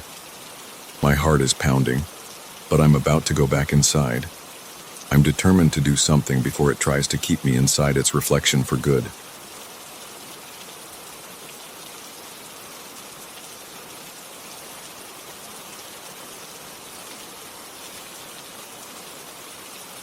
I felt uneasy the second I stepped onto that old farmhouse porch. The boards creaked under my boots and the air felt stale against my face. I heard the wind whipping through the cornfield, creating that dry, rustling sound that never seems to stop. I had never spent more than a weekend in a place like this. My father decided to hand over this property to me after he moved to the city. At first, I thought it would be a chance to disconnect from everything. Then I saw the scarecrow. It stood out there in the middle of the corn like some silent figure. Its head was tilted forward, and its eyes looked like polished stones. Even though it was still daylight, those eyes picked up the sunlight in a way that made them glow a little. I felt a pit in my stomach, but I tried to shrug it off. I grabbed my duffel bag and walked inside the house. The living room was musty. Dust particles hung in the air, and the furniture felt old and rough. I opened a couple of windows to let in some fresh air. Then I set my bag on a beat-up armchair and walked back outside to get a better look at the land. The corn was tall, higher than my shoulders. The soil looked dry. There was an old barn on the left side, paint peeling from its walls. The scarecrow stood in the center of the cornfield, wearing a tattered shirt and baggy pants. Its straw-stuffed arms were stretched out. I noticed the hat on its head was cracked and dirty, with a few missing patches. But the part that stuck with me was those eyes. They weren't dull. They had a slick, reflective quality like glass marbles. I moved around to the back of the house to check the small generator. When I turned, I saw the scarecrow's head from a different angle. It didn't seem to be looking at me then. I figured I was just getting jumpy, so I carried on. I tested the generator. The gas smelled stale, and the machine made a coughing noise before firing up. That short burst of noise echoed around the empty property, then faded into the rustle of leaves. I leaned against the house wall for a moment and looked toward the corn. The scarecrow was still there. By the time night came, I felt tired from cleaning and unpacking. I turned off the lights in the living room and looked out the window. The moonlight cast a faint glow on the corn. I saw the top of the scarecrow's head above the rows. Its eyes reflected the moonlight like two wet stones. I stared for a moment, and my breath caught in my throat. I felt an odd pressure in my chest. I told myself it was just a scarecrow, a stupid piece of cloth and straw. I forced myself to walk away from the window and head to bed. I didn't sleep well. The wind outside sounded like whispers brushing against the windowsill. I kept thinking I heard footsteps on the dry dirt. At one point, I sat up in bed because I was sure I heard a crunching sound right under my window. I waited for a few seconds, holding my breath. My ears were tense. My mouth felt dry. Then I told myself it was probably a branch falling or something like that. Eventually, I drifted off. The next morning, I walked out to the porch with a cup of cheap coffee in my hand. I looked across the yard and into the cornfield. The scarecrow's arms were in the same position, but its torso seemed to be angled differently. It was slight, but I could have sworn the thing had turned a few degrees. I actually felt my stomach tighten. The wind wasn't strong enough to shift that scarecrow. It was mounted on a thick wooden post. I took a deep breath and decided to check it out up close. When I reached the scarecrow, I noticed something on the ground. The dirt had these weird shapes etched into it. They looked like spirals inside circles. Some lines shot off in random directions. I bent down and touched one of the grooves. The soil was a little damp, like it had been disturbed recently. I got a whiff of something earthy and bitter. I stood back up and looked at the scarecrow's face. The head was made from a burlap sack with the eyes sewn in, but the eyes weren't normal buttons. They were smooth and shiny, like actual stones. I tapped one with my finger and it felt cold. It reflected my own image back at me. I stepped away and looked around, expecting to see someone else out there. I saw nothing but corn stalks swaying in the breeze. Over the next few days, I kept myself busy. I repaired a loose board in the kitchen floor. I checked the roof for leaks. I tried not to think about the scarecrow, but every time I glanced at it from the window, I felt this little jolt in my chest. It started to get under my skin. On the third night after I'd turned off the lights, I looked outside again. The scarecrow was turned more toward the house. I wasn't imagining it. Its torso faced my direction. Those glassy eyes picked up the moonlight, sending little glints toward the living room window. I locked the door and shut the curtains. My heart pounded. I lay on the couch with a blanket over me, listening to the wind and every soft creak the house made. That same night, I heard the distinct sound of footsteps moving slowly across the yard. It wasn't the house settling. It wasn't the wind. It sounded like someone stepping on gravel, one crunch at a time, deliberate and cautious. I held my breath. I could hear my own heartbeat in my ears. My palms started to sweat. I thought about getting up and checking, but I felt frozen. Eventually, the steps faded. Then I heard rustling in the corn like somebody was walking between the stalks, pushing them aside. The next morning, I woke up stiff and sore on the couch. I went out the front door and walked around the property looking for footprints. I couldn't find any solid shoe prints, but I noticed more of those strange symbols carved into the dirt near the edge of the cornfield. They were bigger this time, like someone had used a stick or a tool. I crouched down and traced one of the spiral patterns with my finger. The edges were sharp, like it had been done overnight. I shivered. My arms felt cold, and I realized I was sweating. I looked up and saw the scarecrow leaning forward a bit. I backed away.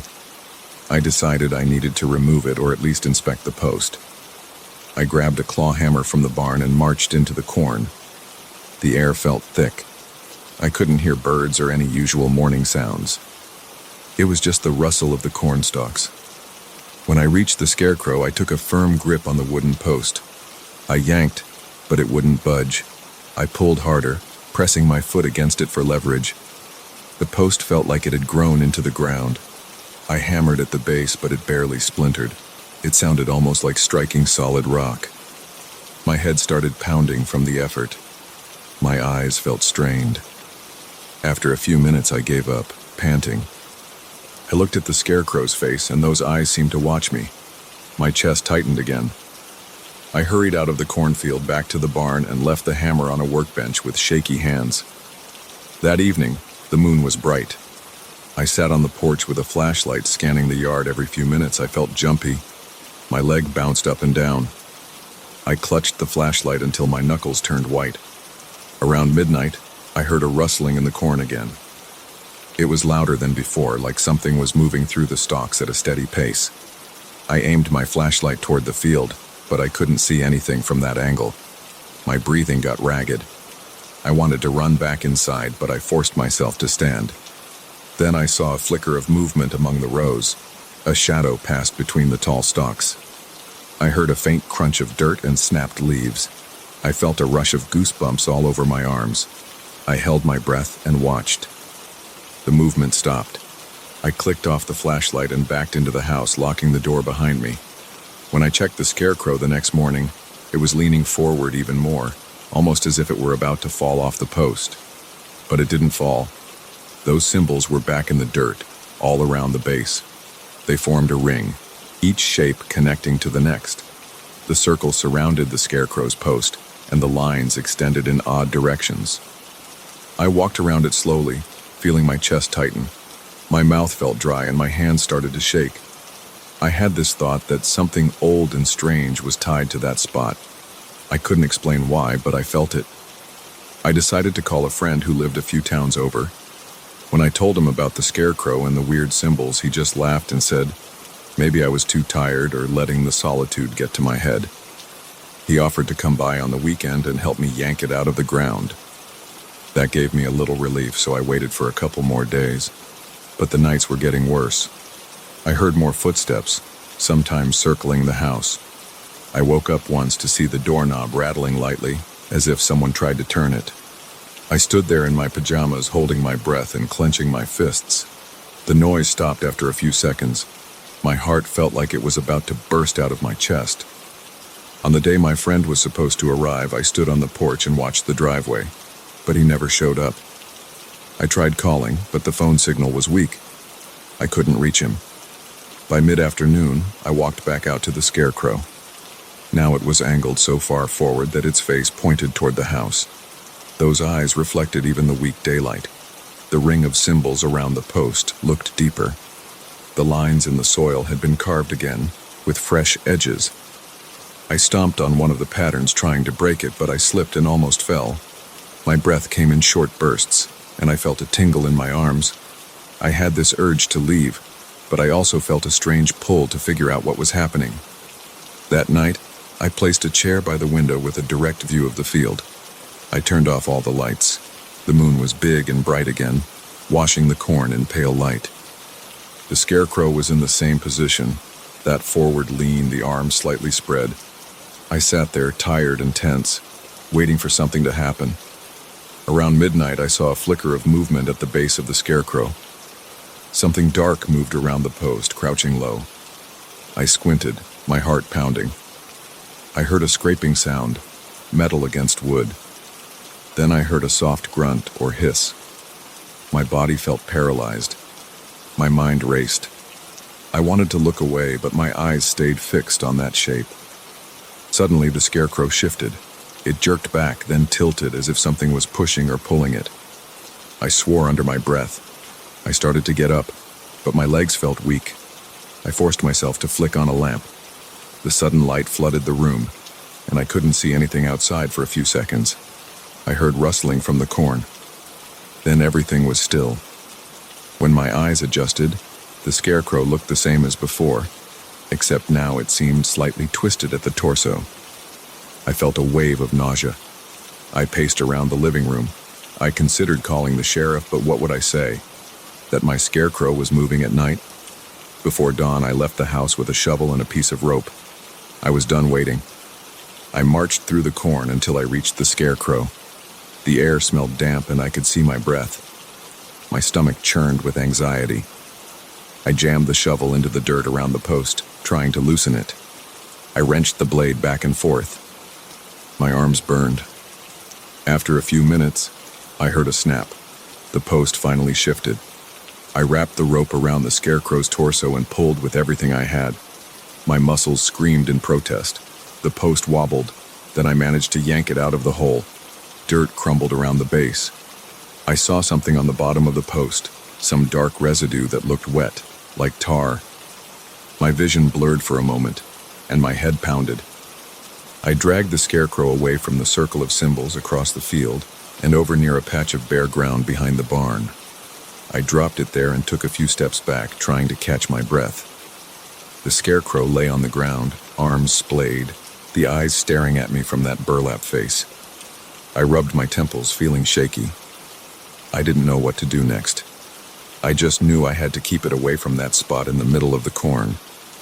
When the sun came up, I walked to the house, ignoring the stinging pain in my shoulders and hands. I planned to load the scarecrow into my truck and dump it far away from here. But when I returned, it was gone. The rope was still there, coiled in the dirt. The ground looked disturbed, as if something had scraped across it. I searched the area, breathing hard, sweat dripping down my forehead. I heard the corn rustling again, but it sounded distant. I didn't see the scarecrow anywhere. My thoughts raced. I wanted to pack my things and leave, but I felt stuck, like I couldn't abandon this place without knowing what was going on. I'm still here now, pacing around the house and checking the windows every few minutes. There's no sign of the scarecrow behind the barn. The cornfield is dead quiet, but I can't stop glancing at it. I feel like those stone eyes are waiting for nightfall. The silence is unnerving. My heart beats heavily and my hands keep shaking. I can't hear anything except my own movements. I'm afraid to go out there again, but I also can't stand the tension. I'm standing by the window, watching the rows of corn. I'm waiting for some sign of movement. I'm waiting for that cursed scarecrow to show itself again. And I can't shake the feeling that it's watching me from somewhere close, still keeping that constant, impossible vigil over this land.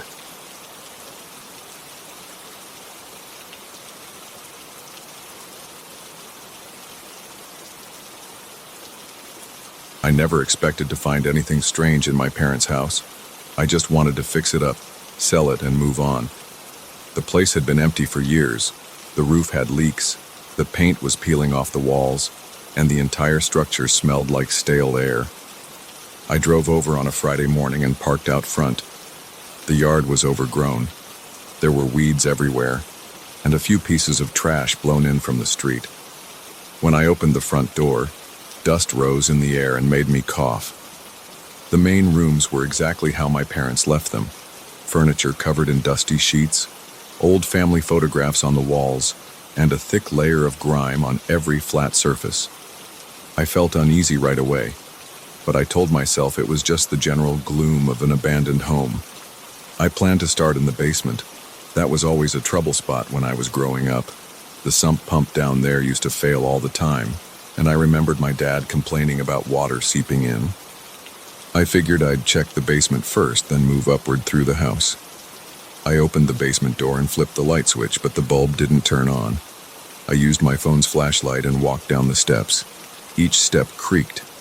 At the bottom, I saw water covering the floor. It was about ankle deep, but it looked stagnant. It had a dark brown color, and it smelled old. It smelled rotten, almost like dirty laundry left out for weeks. My stomach tensed up. I shined my phone's light around. The old shelves were water damaged, cardboard boxes had split open, and some old tools were rusted. The water made a faint trickling sound against the walls, as if it was trying to find a way out.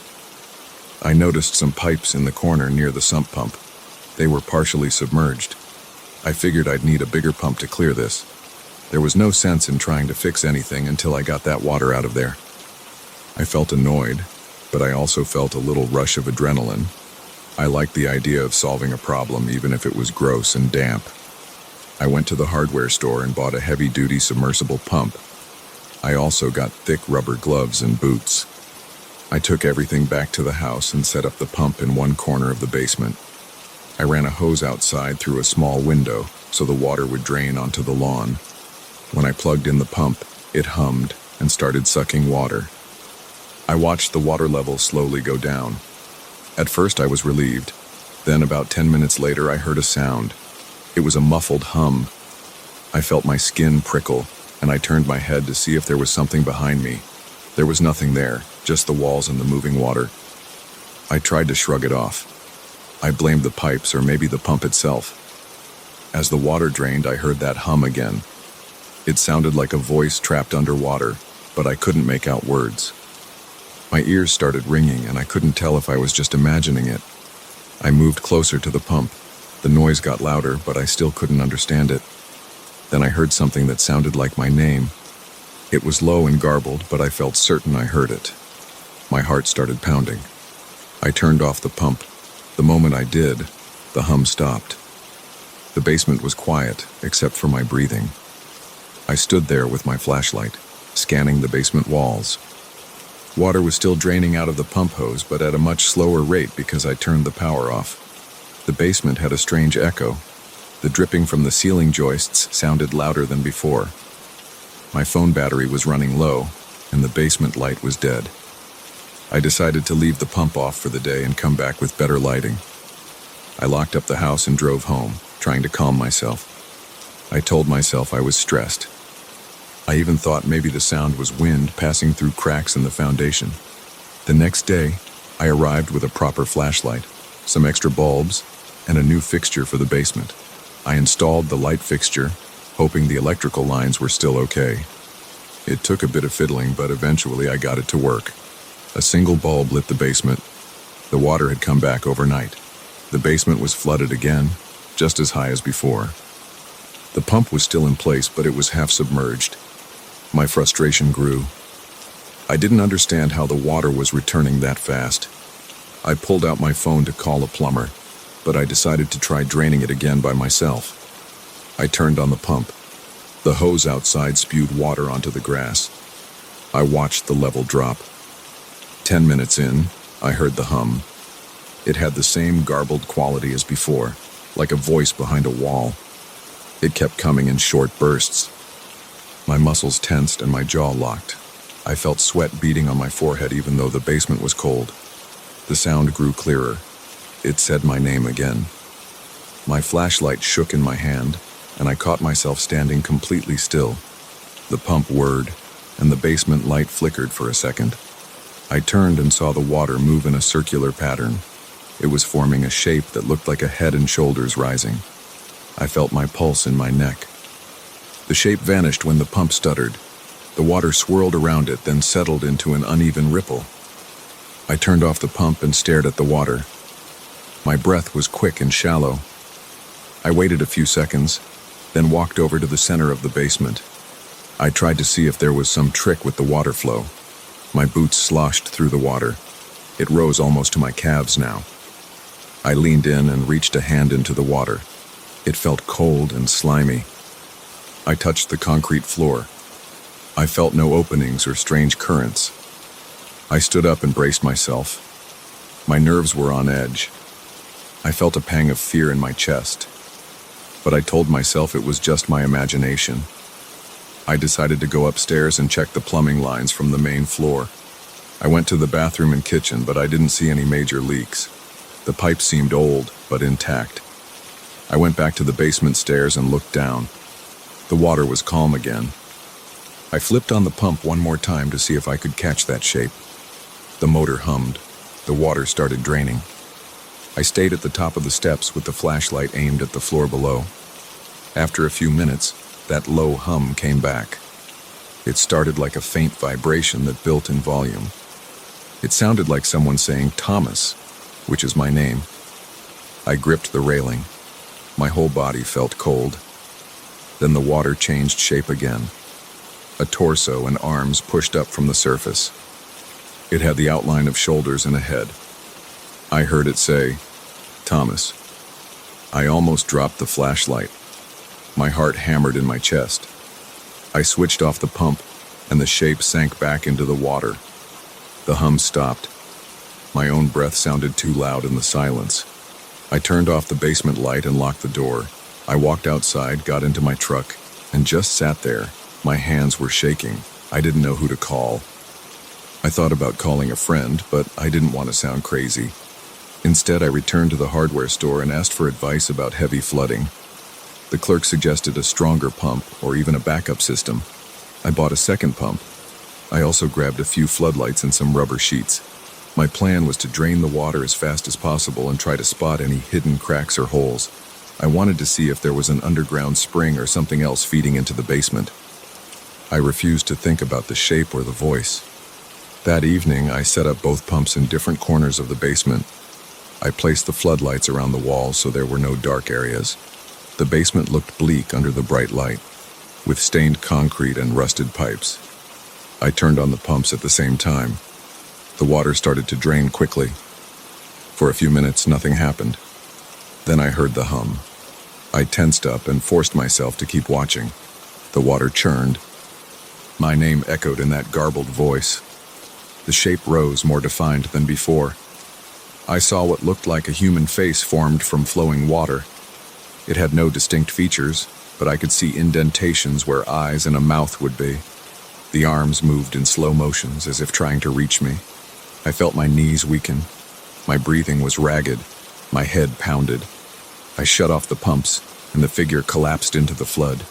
I dropped to my knees in the water. My jeans got soaked. My body was shaking. I stayed there for a few seconds. All I could think was that something was under that water, and it wanted to come out. I left the pumps off and backed away from the center of the room. I leaned against the wall, feeling the cold concrete on my back. My mind raced, but I tried to stay present in the moment. I didn't want to run away, but I also didn't want to power up the pumps again. Instead, I got a mop and tried to move some water into the nearby drain by hand. My heart rate slowly came down. I moved the mop back and forth. It helped a little, but not much. The water level was still too high. I didn't want to stay in that basement all night. I decided I would return in the morning with a professional plumber. I called one on my way out and scheduled an early appointment. I tried not to think about the watery shape. I tried to focus on driving carefully. I went home, ate a cold dinner, and barely slept. I had constant nightmares about water flooding my room. The next day, the plumber arrived. He was a middle-aged guy with a serious expression. I showed him the basement. The water was high again, but he didn't see anything unusual. He set up his own pump and started draining. We stood there for a long time, waiting. I kept expecting to hear that hum or see something. Nothing happened for almost half an hour. Then the plumber walked over to some pipes and started checking for cracks. I stayed near the center of the room staring at the water. My stomach twisted into knots. The hum started again, very faint. I froze. The plumber didn't seem to hear it. He kept tapping on the pipes. Then I heard the voice. It was soft and muffled, but I recognized my name. The plumber still didn't react. I took a step closer to the water. The hum rose in volume, and the shape formed again. It reached out and said my name with more force. I swear I felt a slight vibration under my feet like an underground rumble. I called for the plumber, but when he turned around, the shape sank back into the water. He looked at me and asked what was wrong. I told him I thought I saw something in the water, but he just shrugged. He kept working on the pipes. I felt sweat trickle down my temple. The plumber found a small crack, but nothing that would explain the constant flooding. He said the foundation might be compromised. He recommended calling a foundation specialist. He left around noon. I stayed behind. I sat on the basement steps, staring at the water. I felt a strong urge to let the pump run. Maybe I could see the shape at its most solid point and figure out what it was. I plugged in both pumps again. Water gushed through the hoses. I watched the water level drop. My heart pounded. I heard the hum grow louder. My arms trembled. The silhouette started to rise from the center of the flood. It was taller and clearer than before. It had a visible head, neck, and torso. I heard it call my name. I smelled a musty odor from the water. My vision blurred at the edges. I stared at this shape, trying to see if it had eyes or a mouth. The water swirled in place, and I noticed the arms stretching toward me. My entire body tensed. I didn't speak. I couldn't. I felt a thickness in my throat. The silhouette stood there for a long moment. I heard dripping from the walls. The pumps kept whirring. The shape advanced a few inches, then wavered. The voice sounded desperate. My name came out in a slow, distorted tone. I panicked. My hand slammed against the pump switch and I turned it off. The shape collapsed. The water sloshed and the basement went quiet. I stood there with my boots sinking into the wet floor. My muscles felt like they were about to fail. I walked backward until I reached the steps. I went upstairs, locked the door to the basement, and leaned against it. I was convinced there was something in that water. It wasn't normal. It was calling me, and it wanted out. I spent the rest of the day trying to decide what to do. I paced around the kitchen, checking the phone, debating whether to call someone else. I looked through some of my parents' old documents. I found receipts for foundation repairs from decades ago, but no mention of anything else. I didn't see any reference to a hidden cistern or a well.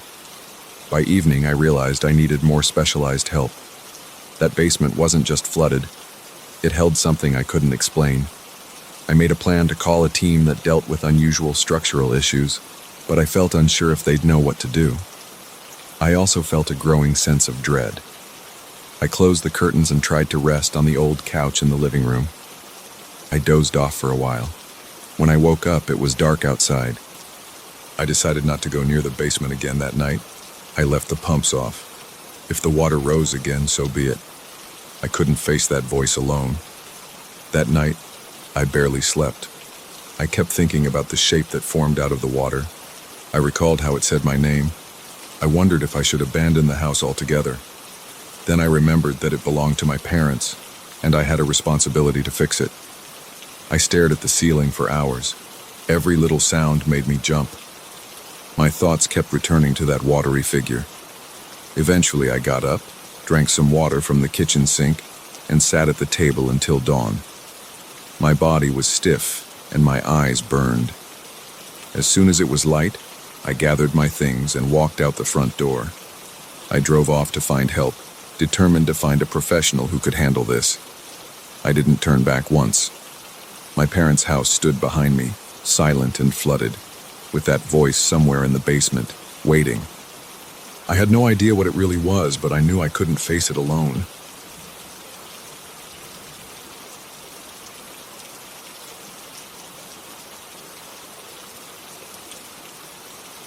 I never planned on finding something strange in my own attic. I only went up there to deal with the mess that had piled up over the years. I live with my partner in a 2-story house, and we both agreed it was time to clean every corner. We had boxes of old clothes, random junk, and furniture we never used. The attic was a nightmare. It smelled musty, and the single light bulb hanging from the ceiling flickered when I flipped the switch. I was ready to toss half the stuff, but then I saw those photos. They were stacked against the far wall, hidden behind some battered suitcases. At first, I thought maybe they were family heirlooms I'd never heard about. But when I looked closer, I realized the people in the pictures were total strangers. The pictures were all black and white. The people wore clothes that seemed old-fashioned, like something from the middle of the last century. There were men, women, a few teenagers, but I didn't recognize a single face. Each photograph was in its own simple frame. All the people looked tense, with rigid shoulders and tight expressions. Some had eyes that seemed fixed on the camera, like they were bracing for something. Others had their gaze shifted to the side. I felt a prickling at the back of my neck as I flipped through them. I couldn't explain why. Something about their faces made me uneasy. I set the first few frames aside, then realized there were more. Stacks of them, dozens. I wondered who had put them there and why. This house belonged to my great-uncle before he passed it on. He never mentioned anything like this. I took a few of the frames to the nearest table under the attic light. I tried to see if there were dates or names written on the back. Nothing. All blank. The frames were dusty, and my hands got covered in a fine layer of dirt when I picked them up. I felt a chill in the air that wasn't just about the weather. It made the hair on my arms stand on end. I should have just closed the boxes and taken everything downstairs to get rid of. But curiosity got the better of me. I decided to hang some of them on a spare section of attic wall. I wanted to examine them more closely. Maybe, I thought, I could see some detail that would give me a clue about their identity. Maybe I'd recognize a place or a name on a sign in the background. So I found an old hammer and some nails in the corner. I put 4 or 5 frames up on a clear spot by the attic door. Then I stepped back to get a good look. The people in the photos looked like they were staring right back at me. Their eyes, though faded, still had an intensity that made my stomach tighten. I finished for the day after hanging those few pictures. I stacked the other frames neatly in a corner and headed downstairs. My partner was in the living room sorting books. She asked me how it went. I said it was fine, just dusty.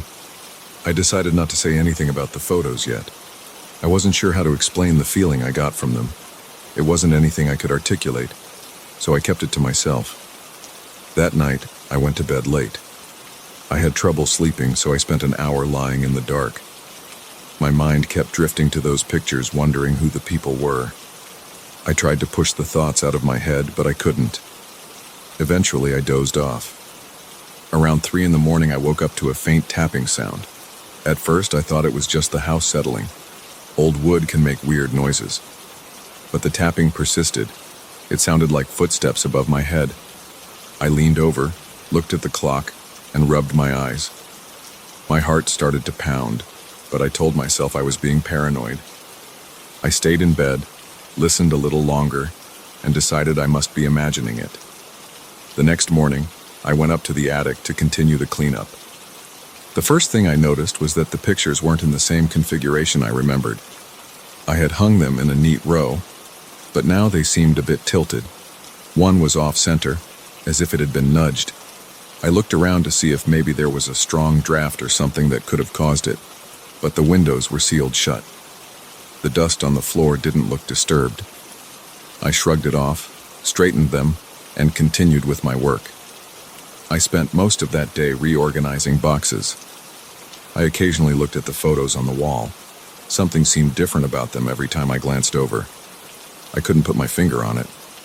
Maybe the angles of their faces looked off, or maybe the shadows were playing tricks on me.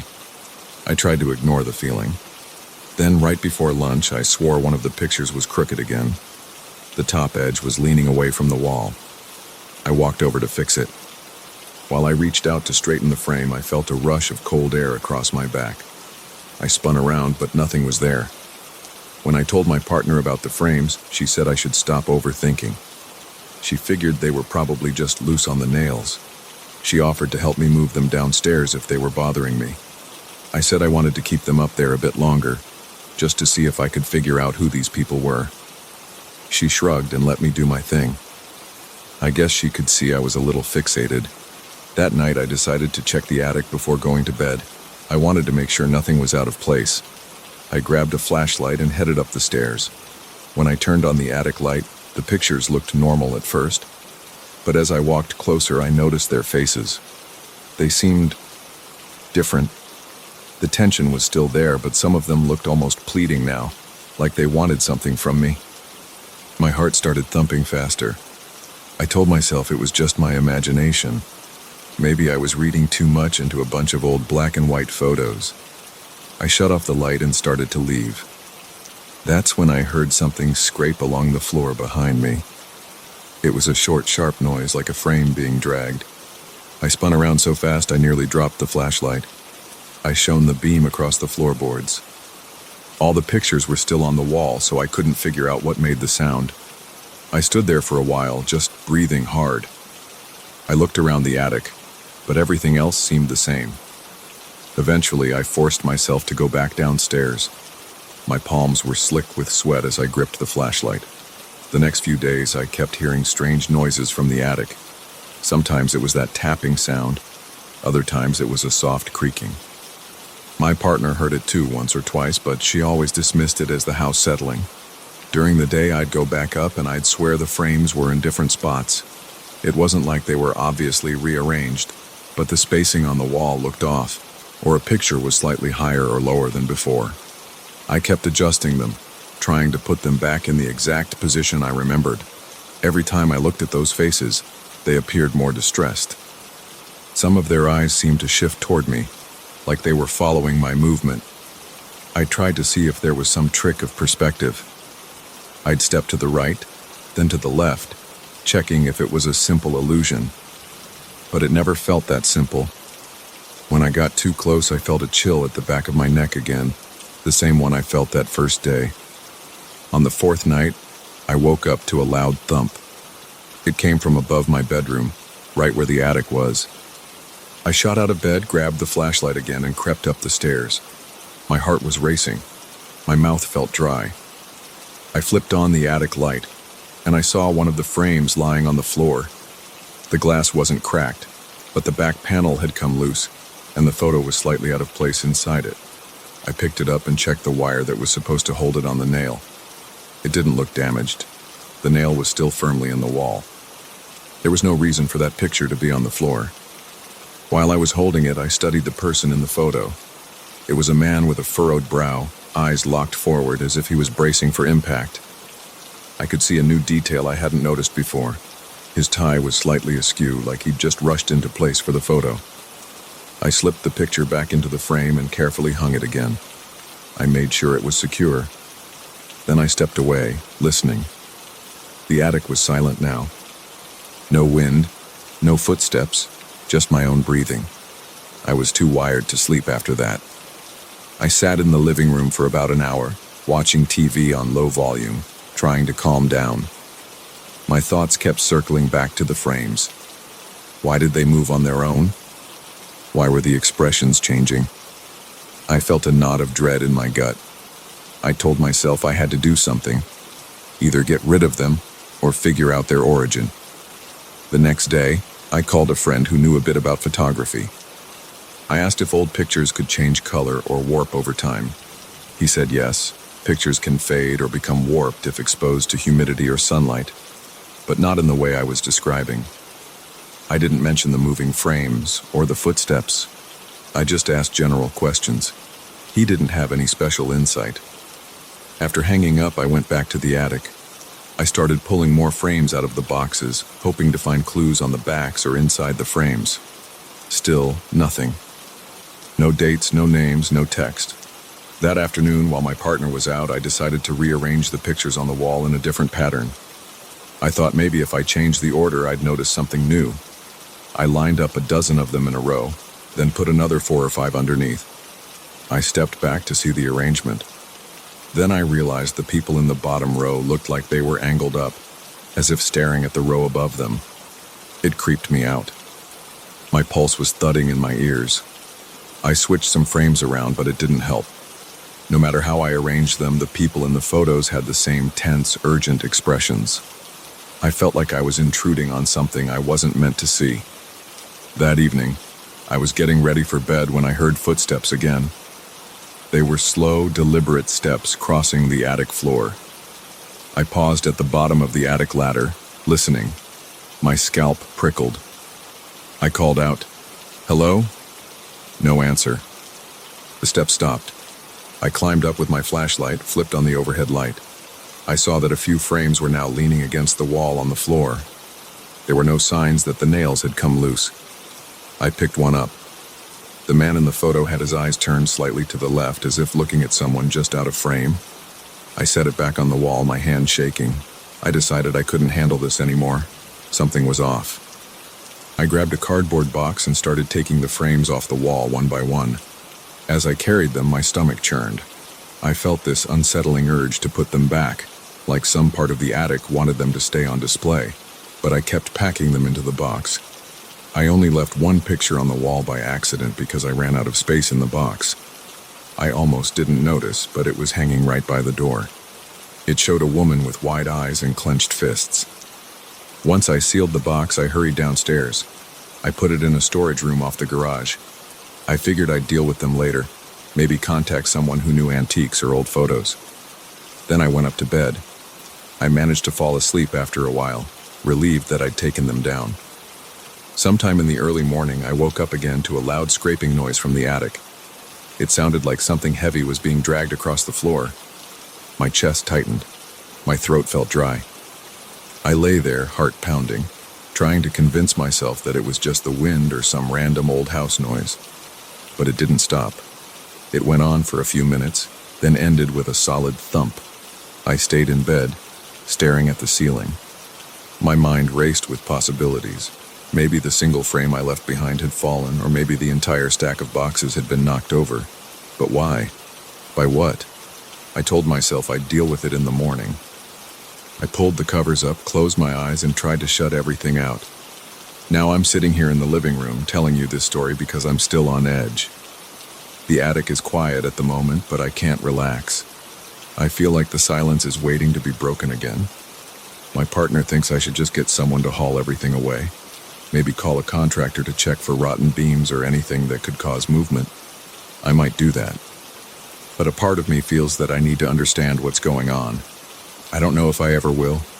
All I know is that there's something disturbing about those photos. It's not just the way they look or the fact that they keep moving.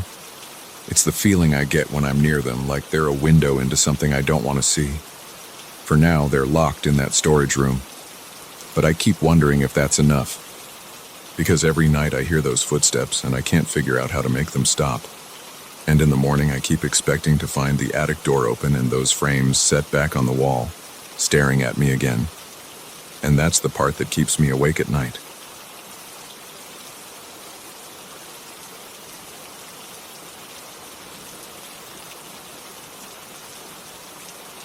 I found that notebook in an old drawer on a Saturday evening. I had gone to my family's house to sort through a bunch of stuff nobody wanted. The house had a stale smell, like it hadn't been aired out in months. When I pulled open that drawer, I only expected to see dust, maybe some random papers. Instead, there was this small leather-bound notebook. It looked ordinary on the outside, except for a few scratches on the cover. No words, no initials, just blank leather. I flipped through the pages and saw nothing written anywhere. It looked unused. I tossed it on the kitchen table without a second thought. At that point, I didn't sense anything weird. I just thought I'd keep it as a curiosity and maybe write down some notes. That was my plan, but it didn't last long. I heard an odd scraping sound later that night when I was alone in the living room. The house was quiet, apart from the hum of the refrigerator. I got up to check the kitchen, but everything looked the same except for the notebook. It was still lying there, but the cover looked slightly open. I brushed my hand across it. The leather felt cold, like it had been sitting in a freezer. When I picked it up, I noticed a faint mark on the first page. It looked like a pencil line, but I hadn't written anything. I closed it, thinking it was probably just a smudge. I set it back down and went upstairs to my old bedroom. I didn't feel uneasy yet. I just found it odd. Around midnight, a dull thump echoed from downstairs. My heart jolted. I had been trying to sleep on an old mattress that creaked every time I shifted. I thought maybe something had fallen off the counter. I got up, rubbed my eyes, and walked down the stairs. My pulse sped up when I saw the notebook on the floor, about 2 feet away from the table. The cover was flipped open, and I saw something written on the first page. It looked like messy handwriting, the letters dark and uneven. I picked it up and felt my stomach tighten. It read, "I watch in the dark." That was all. The ink, or whatever it was, looked fresh, like it had just dried. I couldn't come up with an explanation. I hadn't written it. Nobody else was in the house. My immediate thought was to toss the notebook in the trash. But part of me wanted to understand what was going on. I closed the notebook and pressed the cover firmly. My hands were shaking a little, so I forced myself to take a few slow breaths. I put it back on the table and stared at it for a while. I felt the hair on the back of my neck rise, like someone was standing behind me. I turned around, but the kitchen was empty. No footsteps, no shadows, nothing except the refrigerator hum. Finally, I decided to go back upstairs. I left the lights on. I didn't sleep well that night. Whenever I closed my eyes, I heard faint scratching like a pencil on paper. I'd jump up, look around, and see nothing. The room was dark, and the only thing I could hear was my own breathing. My chest felt tight, and I kept imagining something crouched in the corner. At one point, I thought I heard the bedroom door creak, so I sat up and switched on the lamp. The door was shut just as I'd left it. After a few minutes of tense silence, I managed to drift off again. I woke up at dawn with sweat on my forehead. I went downstairs and found the notebook still on the table, closed. I tried to open it, but the pages were blank again. The sentence I'd seen last night was gone. I slid my finger across the page where I'd seen those words, but it was smooth. There was no sign of fresh ink, no smudge, nothing. I felt lightheaded. I told myself I must have been half asleep. Maybe my mind was playing tricks. I put it in a drawer and decided to step outside for some fresh air. That afternoon, I heard creaking noises near the living room closet. It sounded like someone was pushing against the door from the inside. I opened it, and there was nothing unusual, just coats and a few boxes. Then I heard a loud slam from the hallway. When I reached the hallway, I found the window had shut itself. There was no wind outside, and I'd left it open on purpose to let some air in. My body tensed, and I had this tight feeling in my chest again. I had the impression I wasn't alone in the house. My eyes kept darting around, expecting to see a shape or a figure, but every room looked empty. The floorboards were silent as I walked around. Later that evening, I decided to take another look at the notebook. I sat in the living room with a small table lamp on. The overhead light was flickering occasionally, which made my nerves worse. I opened the drawer and pulled out the notebook. As soon as I touched it, I noticed the pages felt different, thicker somehow. I flipped through them, and I saw new marks scattered across random pages. Some were strange symbols. Some looked like short phrases in a language I didn't recognize. Others were lines drawn in black ink. They reminded me of small shapes, or maybe eyes. I felt the hair on my arms stand up, and my mouth went dry. There was a low rumble from the ceiling, like wood settling. I closed the notebook because I couldn't handle looking at it anymore. About an hour later, I heard something clattering in the kitchen. I found a cabinet door hanging open. Several plates were on the floor, not broken, just lying there. A few cups had rolled off to the side. I took a step back and gripped the counter until my hand hurt. That's when I noticed the notebook was on the counter, even though I'd left it in the living room. I had no memory of bringing it there. I tried to keep my breathing steady, but my chest felt like it was shrinking. I picked it up and opened it again. This time, I saw a short message. Come to the stairs. My fingertips tingled and I felt a dull ache in my head. I wanted to ignore it, but I found myself walking toward the staircase. The stairway was dark because I hadn't turned on the overhead light. I could see the faint outline of each step. I stood at the bottom, listening. The house felt too quiet. There was a thick silence that made my ears ring. I took one step, then another, holding the notebook against my chest. The steps creaked under my weight. I had this strong feeling that something was at the top, waiting for me. But I couldn't stop. My heart was pounding so hard I could hear it in my ears. When I reached the top, the hallway light flickered. The door to the room where I'd slept was ajar. A cold draft hit me, and I shivered. I felt a sharp sting in my eyes, like I hadn't blinked in too long. I heard something shift in the darkness up ahead, maybe a piece of furniture or a footstep. I called out, but my voice came out strained and weak. Nobody answered. I stepped into the room, switched on the light, and found it empty. The sheets on the bed were rumpled and the closet door was half open. I checked inside. There was nothing there. But the air felt heavy, like I was breathing through cloth. Back in the hallway, I opened the notebook one more time. The symbols on the pages looked even clearer. Some lines formed shapes that seemed to shift as I stared at them. I rubbed my eyes, thinking maybe I was just tired.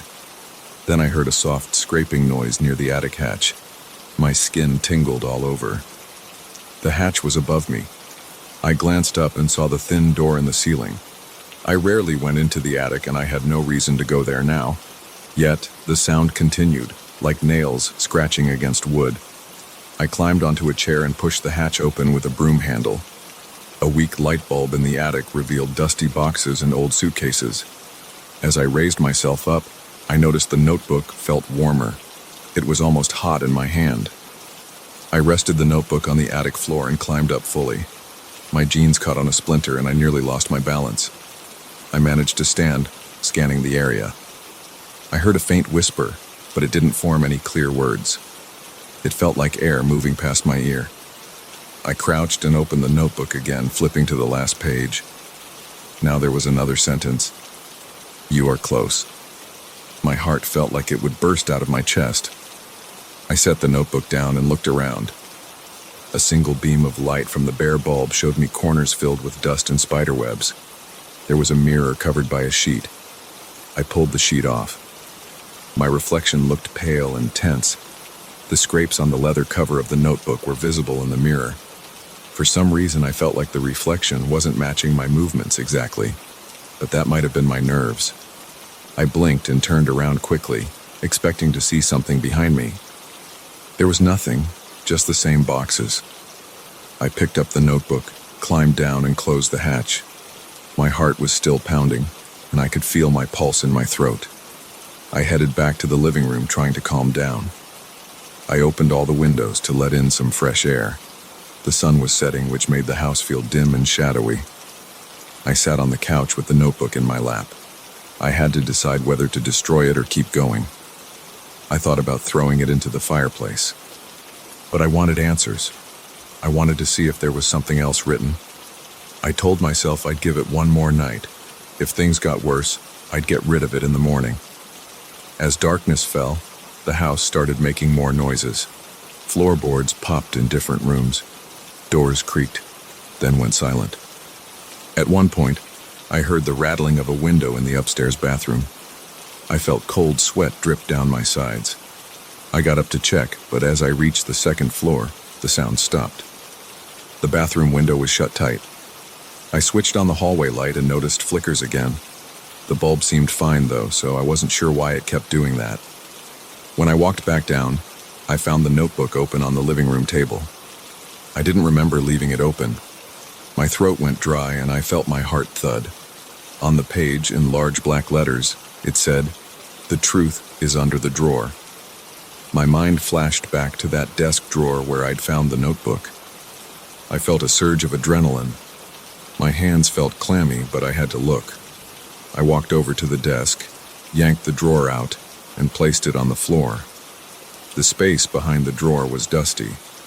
My hands trembled as I reached in and felt around. My fingertips brushed something thin and rectangular. I pulled it out. It was a photograph. It showed my father standing in that very room, holding a similar notebook. I flipped the photo over. On the back, there was a date from 30 years ago.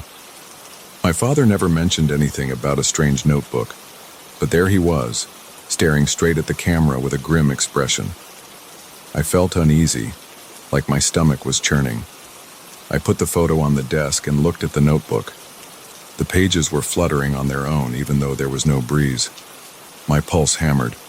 I saw words forming again. He knew. At that moment, I realized my father must have encountered the same weird phenomena. But he never spoke about it. Did he find a way to seal it away? Did he leave it here on purpose? My eyes started to water and I took a few steps back. My hands were shaking and I almost dropped the notebook. The air in the room felt thick. My mouth tasted metallic. I heard a faint dragging noise near the front door. The doorknob rattled. I expected it to open, but it stayed shut. The tension built in my chest until I could barely inhale. I gripped the notebook with both hands and held it over the trash can. My arms were trembling and my mind was racing. If I threw it away, would that stop whatever was happening? Or would it get worse? My breathing was rapid and shallow. I closed my eyes for a second, then looked at the notebook again. The words had changed. Don't. My heart felt like it skipped a beat. I let out a shaky breath and lowered my arms. Something compelled me to keep the notebook. I needed to understand more. I flipped through the pages and my vision blurred for a moment. When it cleared, I saw dark corridors in my mind like a vivid daydream. I saw long shadows on the walls. The corridors were narrow and seemed to stretch on forever. My ears rang and my heart raced. Then the vision vanished, and I was back in the living room, gripping the notebook so hard my knuckles went white. My shirt was damp with sweat. My muscles were tense and sore. I slammed the notebook shut and locked it in a small chest in the corner of the room. I felt the weight of fear pressing down on me. I could hear the floor creaking again as if the house was breathing. My head pounded. I needed a moment to think. I decided to sit down at the kitchen table and focus on the present. The walls seemed to press in and the windows rattled. My legs were shaky and my palms were sweaty, but I just sat there, breathing in and out. The clock on the wall ticked loudly. Minutes passed. There were no new noises. Eventually, I stood up and checked the chest. Everything was quiet. The notebook stayed inside. I don't know if I'll destroy it or hold on to it for a while longer. But I can't deny what I've seen or heard. The house reacts when the notebook changes. Doors slam, windows rattle, the attic hatch creaks, and unseen shapes move around. I feel torn about what to do next. My gut tells me that if I open it again, I'll see even darker things. But I also want to learn what my father knew. For now, I'm keeping it locked away, hoping it stays silent until I decide. I can still feel that cold weight in my chest. Part of me wants to end this, and part of me can't walk away. I'm stuck with this notebook that shows me things I can't ignore. I guess I'll have to find the truth on my own terms. Until then, I'm staying alert and keeping the lights on.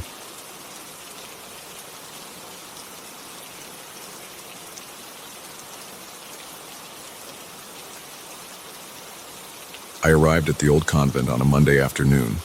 The paint on the walls was cracked, the floorboards were uneven, and the air smelled like damp stone. I had a truck parked outside with all my tools. I wanted to get this job done fast because I needed to move my supplies into this space by the end of the month. My plan was to transform the old place into a functional atelier. I didn't expect anything unusual. I just wanted to fix up the walls, give everything a fresh coat of paint, and set up my work area. The first thing I did was take a slow walk through each corridor. The building used to be a convent, so it had high ceilings, thick walls, and tiny rooms that had once been cells for the nuns. The windows were narrow, letting in limited light. There was a heavy, silent atmosphere inside. My footsteps echoed in these long halls, and sometimes when I stopped, the echo would keep going for a split second longer than I expected. It made me feel a little uneasy, like there was someone else there, matching my steps. I shrugged it off as the way old buildings carry sound. I started by cleaning up the walls. I set up a stepladder, grabbed some sandpaper, and spent hours trying to smooth out the layers of old paint. Dust floated through the air, making me cough. Every time I ran the sandpaper over the walls, I heard faint scratching that reminded me of nails on a chalkboard. I didn't think much of it at first. Old plaster makes all kinds of sounds when you work on it. After about an hour, I noticed odd phrases near the top of one wall. At first, I thought it was just some scribbles. I leaned in with a flashlight because the overhead bulbs were weak.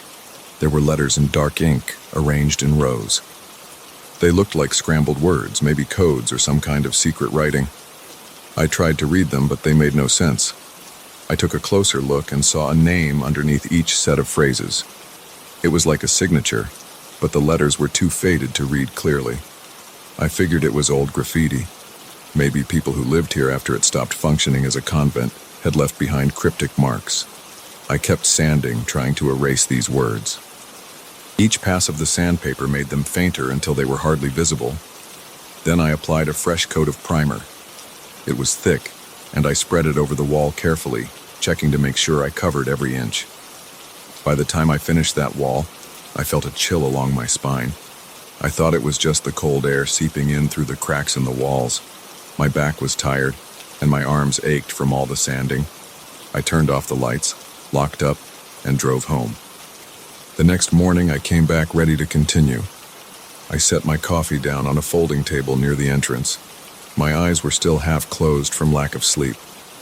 I yawned, walked into the main corridor, and stopped in my tracks.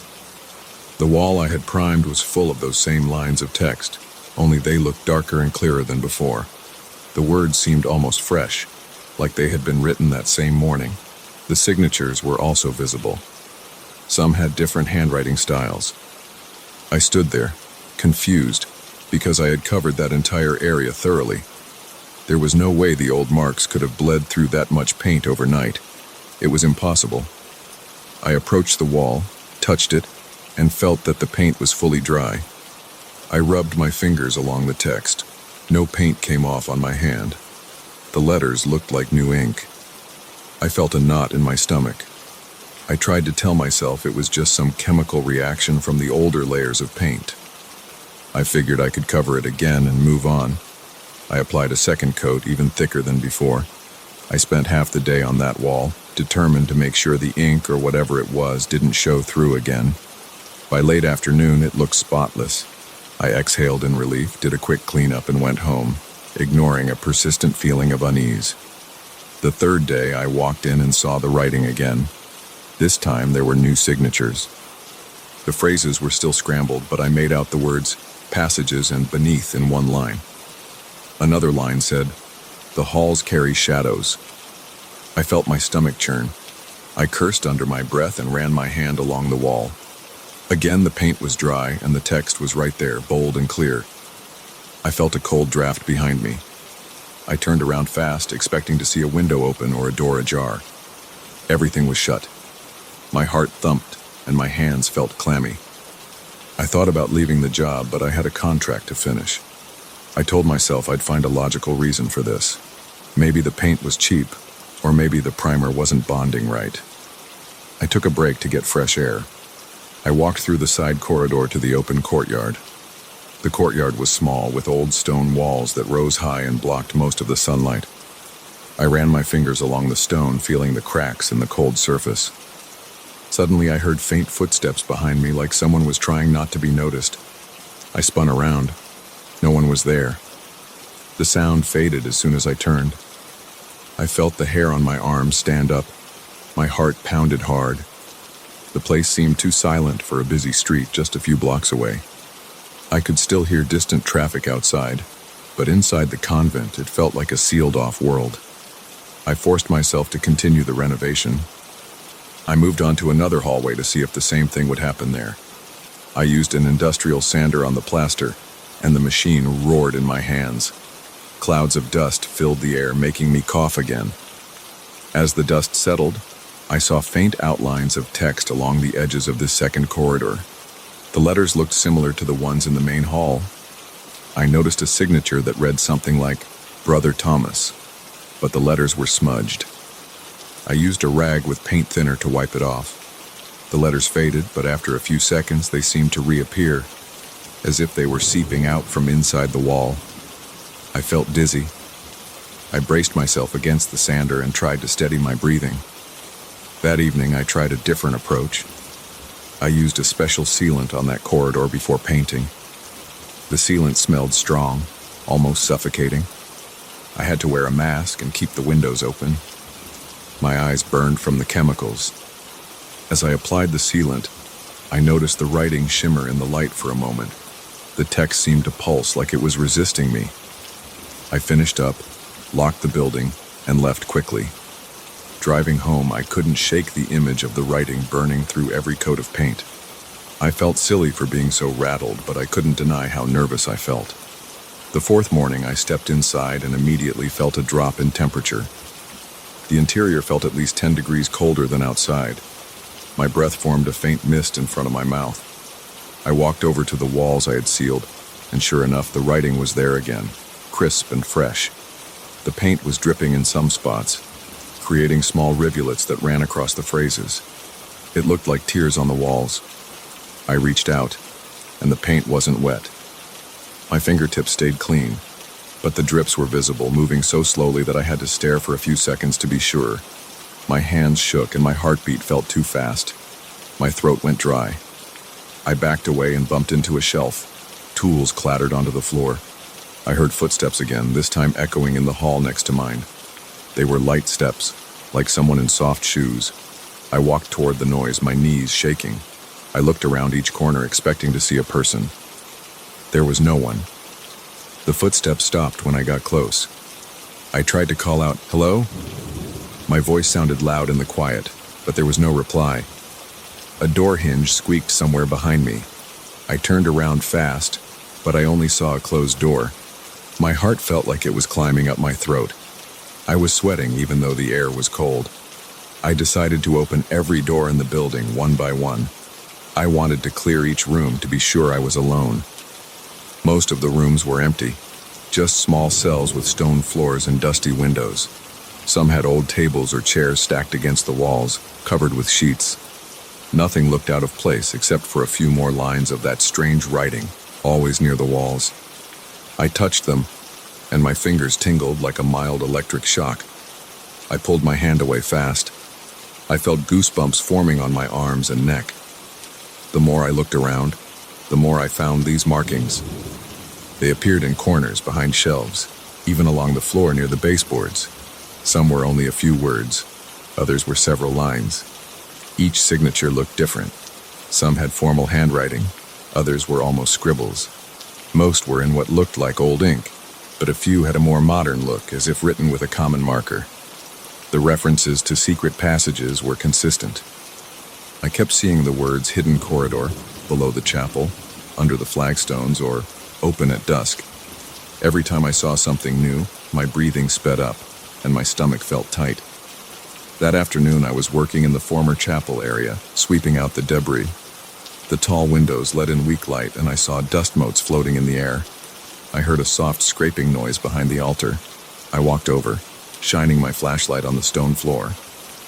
There was a small crack about the width of my finger, running across the floor. It looked like the stone slab had been moved or pried open at some point. I knelt down and tried to get the slab to move, but it felt stuck. The scraping noise continued, like something was shifting underneath, but I couldn't see any opening. My flashlight flickered, and my pulse pounded in my ears. Suddenly, I felt a wave of cold air brush past my neck. I jerked back. My flashlight beam trembled as I turned around to see who was behind me, but no one was there. The scraping noise stopped. I got to my feet and backed away, feeling dizzy. My hands shook. My chest felt tight. I tried to steady my breathing. My mind raced with questions. I had no logical explanation for these things. I just wanted to get out of there, but I also wanted to finish the job. My livelihood depended on completing this renovation. I had no intention of telling anyone about these odd events. I didn't want to sound like I was losing my mind. I tried to focus on practical tasks. I hammered new nails into some loose floorboards. I tightened hinges on old doors. I replaced a few broken light fixtures. All the while, I felt a presence behind me, like someone was watching. Whenever I turned around, I saw empty corridors. My chest felt tight, like I couldn't get a full breath. Sweat soaked the back of my shirt even though the air was cold. Whenever my hammer struck a nail, the echo lingered a moment too long, making me flinch. By dusk, I decided to check on the main corridor again. The new paint on the walls had started to drip in thin lines, forming fresh rivulets that outlined more words. I read one that said, "It waits below."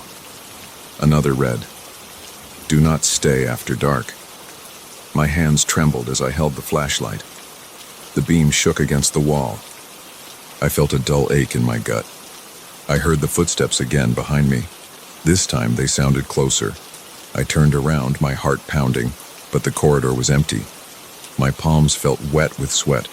My whole body felt tense, as if ready for a fight. Then I heard a soft whisper. It sounded like many voices speaking at once, but I couldn't make out the words. They were too faint.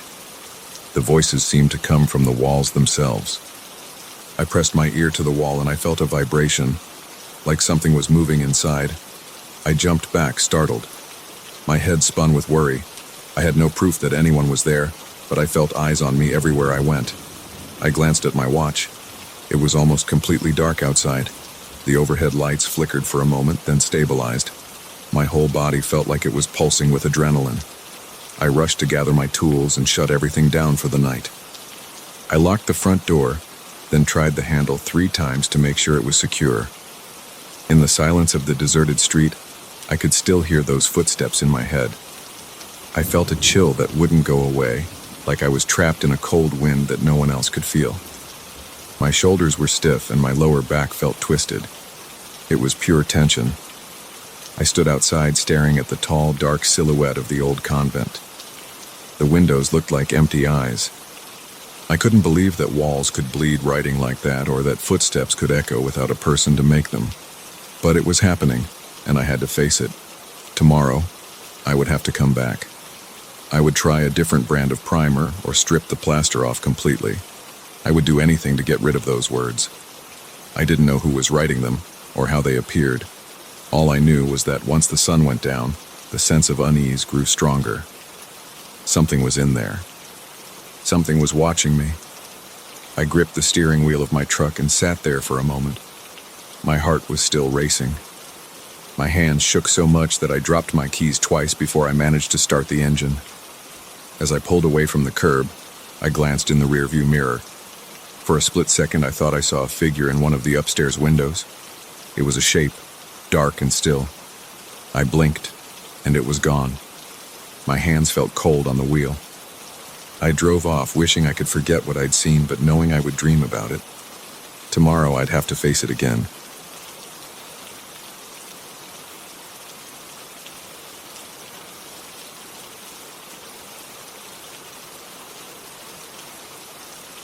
I remember the exact moment I first saw that harp in my attic.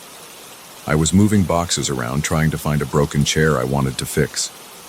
I pulled some old quilts from a corner and caught a glimpse of something large under a dirty sheet. When I lifted the cloth, I saw the harp. It stood upright, surrounded by dust, with intricate wooden details carved into its column and base. It had thick strings coated in cobwebs. I felt a strong urge to wipe it clean and see if it made any sound at all. My heart pounded and I tasted dust on my tongue. I was alone in the attic, and the single light bulb overhead made everything feel dim. I ran my fingers over the strings. They were stiff, but they vibrated under my touch. That vibration stayed with me longer than it should have. My hands felt a strange tingle. I dragged the harp out into the open, almost knocking into a wobbly desk on my left. The floor creaked as I moved. The harp felt heavier than I expected, and I had to strain my back to push it across the wooden boards. The dust got into my nose and I sneezed. I tried not to breathe too deeply, but I couldn't help it. Once I set it near a window, I opened the shutters to let more light in. The sunlight showed every scratch, every worn spot on the wood. I thought it looked old and expensive, even though it had obviously been abandoned for a long time. Later that evening, I brought the harp downstairs because I wanted to examine it in better light. I turned on the lamp in the living room, placed the harp by the fireplace, and sat on a stool to see if any of the strings worked. At first, I plucked them in a random order. They were out of tune and made dull sounds. My fingers felt uncertain. I'd never played a harp before, only a little piano as a child. I kept fiddling with the strings until my fingers felt numb. The night grew quiet and my eyelids got heavy. I decided to leave the harp where it was and go to bed. I switched off the lights and tried to get some rest. Around 3 in the morning, I woke up to a low, humming vibration. My heart thumped and a chill shot through my body. At first, I thought a truck was driving by, or maybe there was thunder in the distance. Then I heard a brief series of notes. It was soft, but distinct. I sat up in bed, my back tensed and my ears strained to catch every sound. I recognized the tone from the harp. It was in the living room. I got out of bed and slowly walked toward the hallway. My feet felt cold against the floor. I didn't turn on the lights because I was focused on that noise. I heard another set of chords, then silence. I stood by the living room door, peering in. The fireplace was off. The moonlight came through the window and I could see the harp's silhouette. It stood still, but it felt different, as if it held some charge in the air around it. I flipped the light switch. Everything looked normal. I walked over to the harp. The strings weren't moving, and there was no breeze in the room. My hands felt sweaty, and my pulse was fast. I whispered to myself that maybe I had dreamed it. I stayed there for a few minutes, but nothing else happened. I returned to bed, though I couldn't sleep well. My thoughts stayed on that harp. The next day, I tried to tune the harp. I didn't know the correct method, so I watched some quick video tutorials on my phone. I found a small tuning key in the attic, probably left there by whoever owned the harp before me. I adjusted each string carefully. It took me a while because the harp was old and the pegs were stiff. My arms got tired, but eventually I got most of the strings to produce a decent pitch. The sound was more pleasant now. I tried to play a few simple scales, but my technique was clumsy. My fingers slipped on the strings. Still, I liked the resonant quality it had. That night I heard it again. This time, the notes were longer, forming a slow sequence. I jolted awake from a deep sleep, my ears instantly on alert. My heart beat so hard it felt like a hammer inside my chest. I didn't wait. I threw off my blankets and walked straight to the living room. I turned the corner and saw the harp. The air felt charged like static. I heard a faint echo of the last note fading out. My arms broke into goosebumps, and the hair on the back of my neck stood up. I turned on the lamp. The harp looked the same as always, but I saw a slight shimmer on one of the strings like it had just been plucked. I reached out and touched it. It was still vibrating. That moment made my stomach turn. I stood there, staring, unsure what to do. Then I grabbed a notebook and started writing down the notes as best I could. I tried to match each tone on my phone's piano app. My hands shook while I wrote. I felt compelled to record everything I could. Maybe I thought it would help me understand what was happening. The next day I tried to replicate those sequences on the harp. I struggled to match the exact pattern, but I caught some resemblance of the chords. They were slow and had a somber feeling. As I played them, something inside me tingled. My breathing got shallow and I had a sense of being watched. That night, I had a dream that felt incredibly real. I saw a large ballroom with polished floors. There were people in formal attire dancing and talking. I stood in a corner watching them. Their clothes were from another era, tailcoats, long dresses, and gloves. I heard harp music echoing through the room, but I couldn't see who was playing. When I woke up, I was drenched in sweat. My sheets were twisted around my legs, my heart was racing. I sat up in bed, panting. I took a long drink of water and tried to calm down. The images wouldn't leave my head. Over the following nights, the harp played on its own more frequently. Sometimes it was a single chord, other times a short melody. I got up each time and wrote the notes in my notebook. I tried to keep track of the time as well. It always happened between 2 and 4 in the morning. My tiredness grew. I started feeling restless during the day. My hands trembled whenever I thought about the harp. I stopped going out with friends. I wanted to stay near the harp to see if anything else would happen. I began attempting to learn more complex pieces, even though I had no music sheets for the harp. I used the internet to find random harp compositions, but none matched the notes I was hearing at night. Then something else happened. While I was practicing a simple tune in the late afternoon, I noticed faint writing on the wood near the top of the harp's column.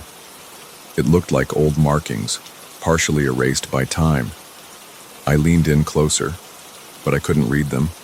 They seemed like symbols, maybe part of an original decoration. I felt an odd pull, like the harp wanted me to see those markings.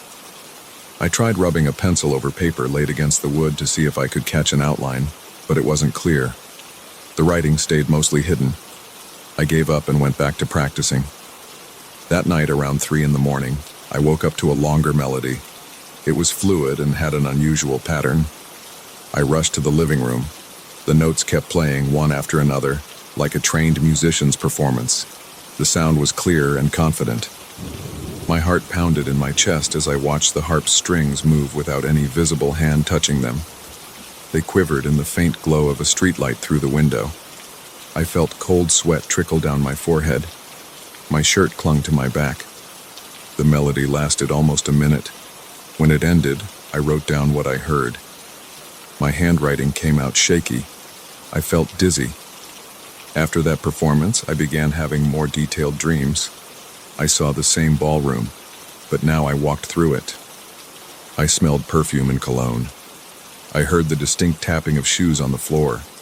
I noticed that no one acknowledged me, as if I wasn't really there. I kept hearing that harp melody in the distance. My own breathing felt tight in the dream. The dream ended when I tried to approach a man wearing a dark suit. He turned to me with a blank face. I woke up gasping. I didn't feel rested at all. My sheets were soaked with sweat again. I decided I wanted to capture every note of that longer melody. I spent the next day replaying what I had jotted down, trying to piece it together.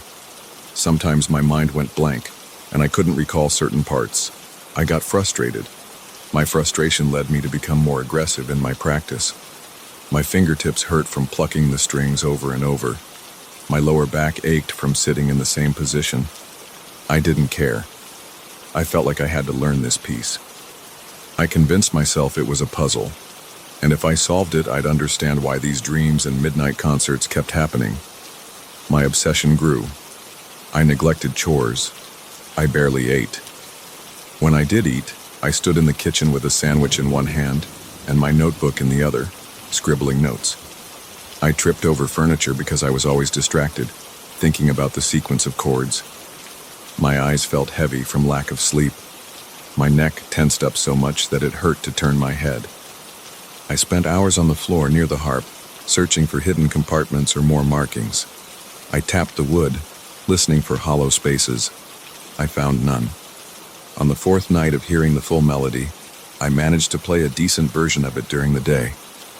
As soon as I finished, I felt an intense need to look at the markings again. I grabbed a flashlight and aimed it at the top of the harp, near the place I saw the faint symbols. This time, I could make out some letters. They looked like an old language. I couldn't read them, but I recognized that they were there. My mouth went dry. A wave of dizziness came over me. I steadied myself by leaning on the harp. The wood felt warm, almost like it had its own heat. My pulse quickened again. My hand trembled. That night, the harp did not play by itself. I stayed awake, waiting in the living room. My eyes were on the harp's strings, expecting them to move. Nothing happened. Around 4:30 in the morning, I finally dozed off on the couch. I dreamed again of that ballroom. This time, I stood at the center of the dance floor. The music was coming from somewhere behind me. People walked around me, but they never made eye contact. I noticed one corner of the ballroom had a large mirror. I felt myself drawn to it. As I moved closer, I saw my reflection. It was me, but I was wearing formal clothes, like the others. I stared at myself and felt a surge of panic. I woke up clutching the couch cushion, breathing fast. My throat was dry. I got up to drink water and splash my face in the bathroom sink. The next day, I tried to replay the full piece again. As I reached the halfway point, I realized the harp strings looked different. They seemed to glow in the sunlight. My chest felt tight, and I fought the urge to stop. I forced myself to keep playing until the end. When I finished, I jotted down some changes I noticed in the notes. My phone buzzed with a text, but I ignored it. I didn't want any distraction. I kept plucking the strings. My arms felt shaky. My breath came in short bursts. I repeated the piece again. Suddenly, I felt a strong vibration from the harp. It hit my hands and traveled up my arms, then spread through my chest. My vision blurred for a second. I blinked, struggling to see clearly. The strings kept vibrating even though I had stopped plucking them. I heard a faint echo in the living room, like the tail end of a long cord. My skin felt clammy. I stepped back, worried I might lose my balance. The vibration faded, and the room went silent. I set the harp down carefully and walked into the hallway. My legs felt weak. I leaned against the wall. My head pounded with tension. I tried to catch my breath. There was a ringing in my ears that wouldn't go away. I thought about calling someone or leaving the house, but I stayed. I felt too invested in what was happening. I couldn't just leave the harp behind, and I couldn't bring myself to get rid of it. I wanted to find answers. I wanted to see if the dreams would show me more. I decided to spend the next few nights in the living room, sleeping on the couch. I set an alarm for every hour, so I wouldn't miss any activity from the harp. My sleep became fragmented. I woke up exhausted each morning. The harp remained quiet. I started wondering if it was over. My stress level was high. My hands trembled all day. My reflection in the bathroom mirror looked gaunt. Dark circles formed under my eyes. My jaw felt tense from clenching it at night. On the 7th night of my vigil, I finally heard the harp again. It was around 3:30 in the morning. The chords sounded louder, more urgent. I sprang off the couch, my heart thumping. The strings were moving on their own. I grabbed my notebook, but I accidentally knocked it onto the floor. I cursed under my breath and picked it up. By the time I held my pen, the melody was nearly done. I recognized some of it. It matched the piece I had been practicing. My entire body felt like it was vibrating in sync with the notes. Then the music stopped. The air felt thick. I tasted something metallic on my tongue, like I'd been breathing in strange fumes. I listened, waiting for more. The strings went still. My eyes locked onto the top of the harp where the faint markings were. This time, in the dim light of my lamp, I saw them more clearly. They formed a message I couldn't decipher. My stomach twisted. I realized I was gripping the pen so hard my knuckles were white. I put the pen down and touched the harp's pillar with my fingertips. The wood felt warm again. My heart pounded. I could feel each beat in my ears. I forced myself to let go. Then I backed up, turned off the lamp, and sat down on the couch. I didn't sleep for the rest of the night.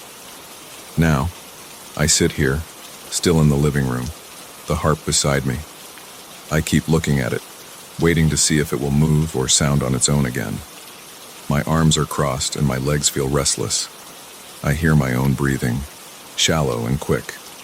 I can't stop thinking about those dreams and the way the harp seems to pull me into another time. I can't explain it with logic. I have this urge to keep playing, to learn every chord and measure. I don't know what will happen if I succeed, but I can't turn away from it. My eyes are heavy, but I'm determined. I plan to stay here all night, watching, listening, waiting for the harp's next note. I feel uneasy, but I won't leave. I need to see this through.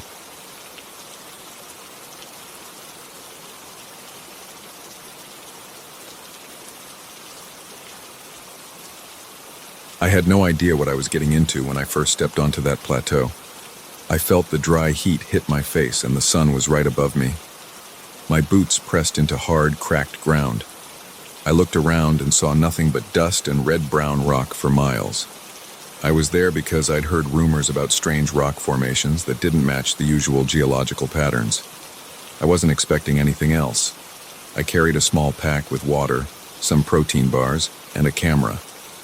My car was parked a few miles back on the edge of the plateau, where the sand turned into flat stone. As I walked, I saw random boulders. Some looked tall, others were smaller and jagged. I spent hours taking notes, snapping pictures, and checking the position of the sun. My throat felt dry. Sweat beaded on my forehead and neck. The air was still. I heard only the crunch of my footsteps, the rustling of the faint desert breeze, and the pounding of my heartbeat in my ears. I kept moving, careful with every step because the surface was uneven. One misstep and I could twist an ankle. I wasn't sure when I first noticed the circle of stones. I think my brain saw a shape that seemed too organized to be natural. From a distance, it looked like a collection of upright rocks in a ring. I approached slowly. My mouth felt sticky, and I took a sip of water. As I got closer, I saw a perfect circle. The stones were all around the same height, about as tall as my waist. Each stone was spaced out with just enough room to walk through if I turned sideways. I counted them. 12 stones, placed in a neat ring on the plateau. I walked around them. Nothing seemed painted on their surfaces. They had rough edges, and I saw small cracks where they had weathered over time. They were aligned in a precise way, but I couldn't figure out the exact alignment. I guessed it might have been some kind of old observatory, maybe used by people centuries ago. I looked at the sky, shielding my eyes from the harsh sun. The afternoon light felt brutal. My arms stung a bit, probably from a slight sunburn. I decided to stick around. I wanted to see if the formation had some special alignment with the sunset. I had a small tent in my pack, plus enough water for a couple of days. I sat down near the circle and checked my watch. The day crawled by. The sun sank toward the horizon and the color of the sky changed. It turned from pale blue to a mix of orange and purple. I took more pictures, crouched by the stones, and ran my hand along their surfaces. I felt rough patches of rock, like worn sandpaper. When the sun finally dropped behind the horizon, the temperature shifted fast. I unrolled a thin sleeping mat and set up a single-pole tent. I lit a small lantern but kept it low because I wanted to see the sky. The air felt cooler. I got goosebumps on my arms. The quiet was intense. There was no sound of insects, no wind whistling. I heard my own breathing. I stood and walked around the circle, shining my flashlight occasionally so I wouldn't trip. I stopped when I thought I saw movement in the center of the circle. At first, I thought my eyes were playing tricks on me. The moon wasn't full, but it cast some light. I stepped closer. My flashlight beam wavered. In the middle of that ring there were dark shapes. They looked like people made of shadow without distinct features. They moved in a synchronized pattern, swaying in a slow dance. I felt a cold twist in my stomach. My hands tensed around the flashlight. I stayed outside the circle, maybe 30 feet away. My mouth hung open. I couldn't breathe right. My heart pounded. I pointed the flashlight at them, but the beam seemed to pass right through them, like they weren't solid. They kept dancing. Each figure moved in a slow, drifting way, raising what looked like arms, then lowering them. My legs felt heavy, and a buzz started in my head. I swallowed hard and tried to think. I asked myself if I should run to my tent, grab my stuff, and get the hell out of there. But I couldn't move. I watched them for a while. Then I realized they were looking in my direction, or at least facing me. They didn't have eyes or faces, but I felt their attention. My flashlight started flickering. I shook it. A faint beep from my watch told me it was late. The moonlight made everything around me look pale. The circle of stones appeared darker than before, and the shadow figures were right in the center. Suddenly, they stopped dancing. They stood still as if frozen in place. The air felt tight around my chest. I heard my own heartbeat in my ears. Then one of them lifted an arm in a way that reminded me of how I was holding my flashlight. I stepped back, but the figure copied my movement in a weird, stretched way. My arms began to shake. I tried to stay calm, but my breath came in quick gasps. Another shadow shape tilted its head. I did the same thing without meaning to. Then I realized it was mimicking me, or maybe forcing me to mimic it. I'm not sure. I heard a dull ringing in my ears. Every time I moved my arm or turned my head, I saw them do it in the center of the circle, but with slight distortions. Their limbs looked elongated, like they were pulling at the edges of the darkness. My scalp prickled. I wanted to run, but something pinned me in place. My legs trembled. My throat felt dry. The figures kept shifting around, as if they were testing the limits of their shape. I finally managed to step backward. I stumbled on a small rock and almost fell.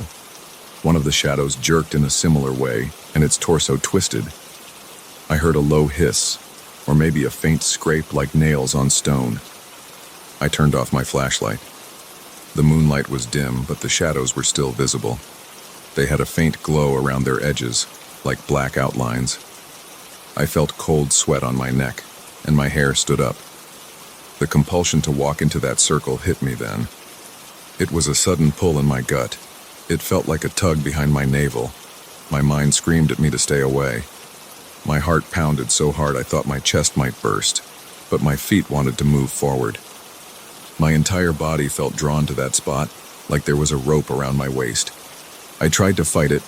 I pressed my heels into the ground and clenched my fists, but with each second, the urge grew. It was like an itch under my skin that I couldn't scratch. I glanced at my tent. It was just a short jog away. The idea of zipping myself up inside a flimsy layer of fabric didn't feel safe. I'd still be near the circle. I'd still be vulnerable. I looked back at the shadows. They were swaying again, slowly, but they weren't dancing in their initial pattern. Now they seemed to be waiting. I heard a soft wind pick up, which was the first time I felt a breeze since sunset. The night air felt colder on my sweaty face. I stepped forward. My left foot moved without me wanting it to.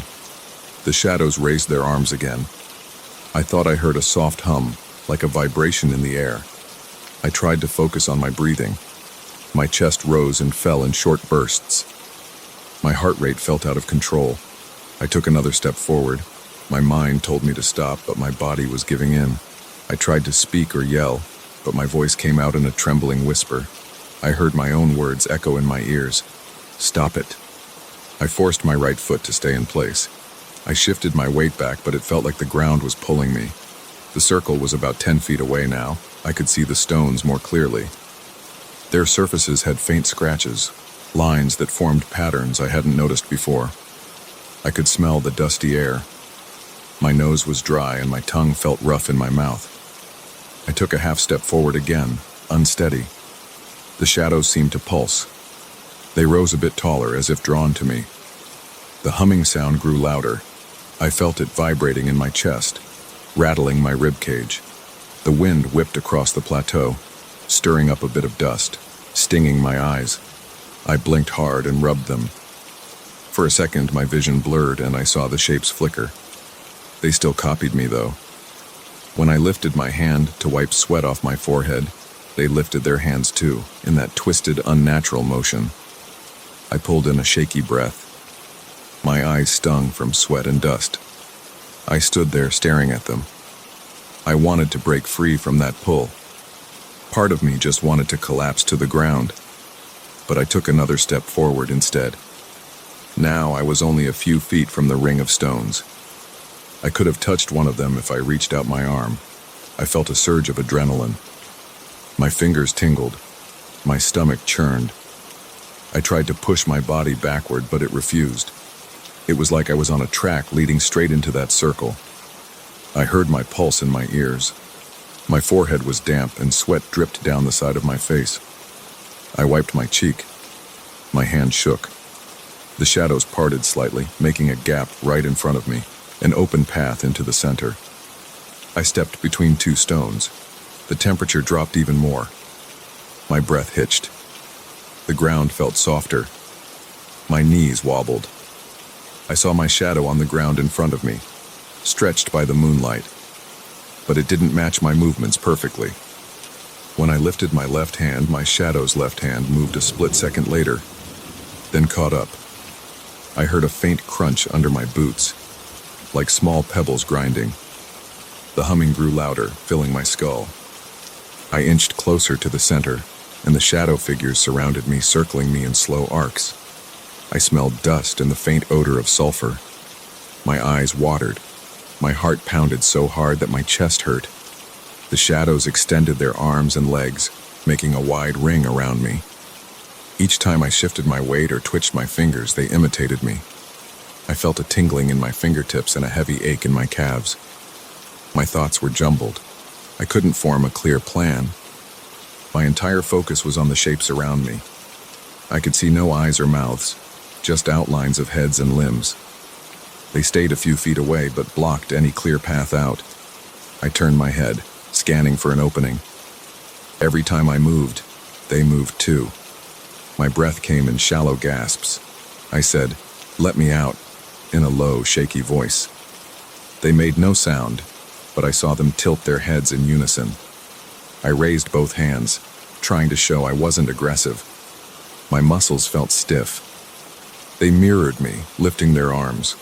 My chest felt tight. A faint rattling sensation went up my spine. I took a slow step backward, toward the edge of the circle. They took a matching step forward, staying in a ring around me. My legs shook, and I dropped to my knees, panting. My mouth tasted sour. The dust on my tongue made me gag. I stayed there for a few seconds on my knees, head bowed, feeling the grit between my teeth. The humming noise softened a bit. I lifted my head. The shadows swayed slightly as if they were waiting. My heartbeat pounded in my ears. My arms felt like lead. I forced myself to stand up again. My knees wobbled. I tried to move sideways. The shadow ring moved with me, each shape perfectly synchronized. I turned around, scanning the stones. My flashlight was off, dangling at my side. I pressed the button with my thumb, and a weak beam lit up the dark shapes. They flickered. I felt a sudden wave of dizziness. The compulsion to stay inside the circle was still there. I could barely form a coherent thought. My body felt cold. My shirt clung to my back. My mouth was so dry I could barely swallow. Then I heard a crack behind me. It was just my foot hitting a small rock, but it sounded loud in that silent place. I spun around and the shadows twitched in response. My flashlight flickered. I decided to make a run for it, even though I could barely hold my balance. I lunged forward, aiming for the gap between two shadows. They parted just enough for me to pass, then turned as I stumbled out of the ring. I scraped my hand on one of the stones and felt a sharp sting. I hissed in pain, but I kept moving. I bolted a few steps away and turned around.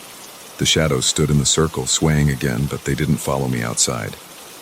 My breath was rough and ragged. I felt a searing ache in my lungs. My hand bled a bit from the scrape and I wiped it on my pants. My eyes watered from the mixture of fear and dust. I took one last look at the dark figures. They raised their arms again, dancing in the moonlight. I heard the humming fade. My body trembled. I forced myself to walk away. Every step felt uncertain. I didn't dare look back again until I reached the spot where my tent stood. When I finally turned, I couldn't see them. The circle of stones stood there, silent and dark. I collapsed onto my sleeping mat, still shaking. The air around me felt heavy and suffocating, but it was better than being inside that ring. I didn't sleep much that night. My eyes stayed open, scanning the plateau for any sign of movement. I watched the moon cross the sky. I heard the wind pick up and drop again. At dawn, I stood up, packed my tent, and scanned the horizon one last time. The stones were still there. They looked harmless in the daylight. No sign of those shadows. My legs felt weak as I walked away. I didn't break into a run. I kept a steady pace, glancing over my shoulder every few minutes. The sunlight felt hot on my back, and my lips were cracked. Every time I thought of the shadows, my heart skipped a beat. When I finally got to my car, I tossed my pack inside and slammed the door. My reflection in the rearview mirror looked pale and tense. My eyes twitched. I started the engine and drove off, heading as far from that plateau as I could. I didn't have a plan besides getting away. My mind still reeled from what I'd seen. I can't explain it. I only know it felt real, and the memory still makes my stomach clench. Those stones, that circle, those shadows. I don't know what they were. I just know I never want to see them again.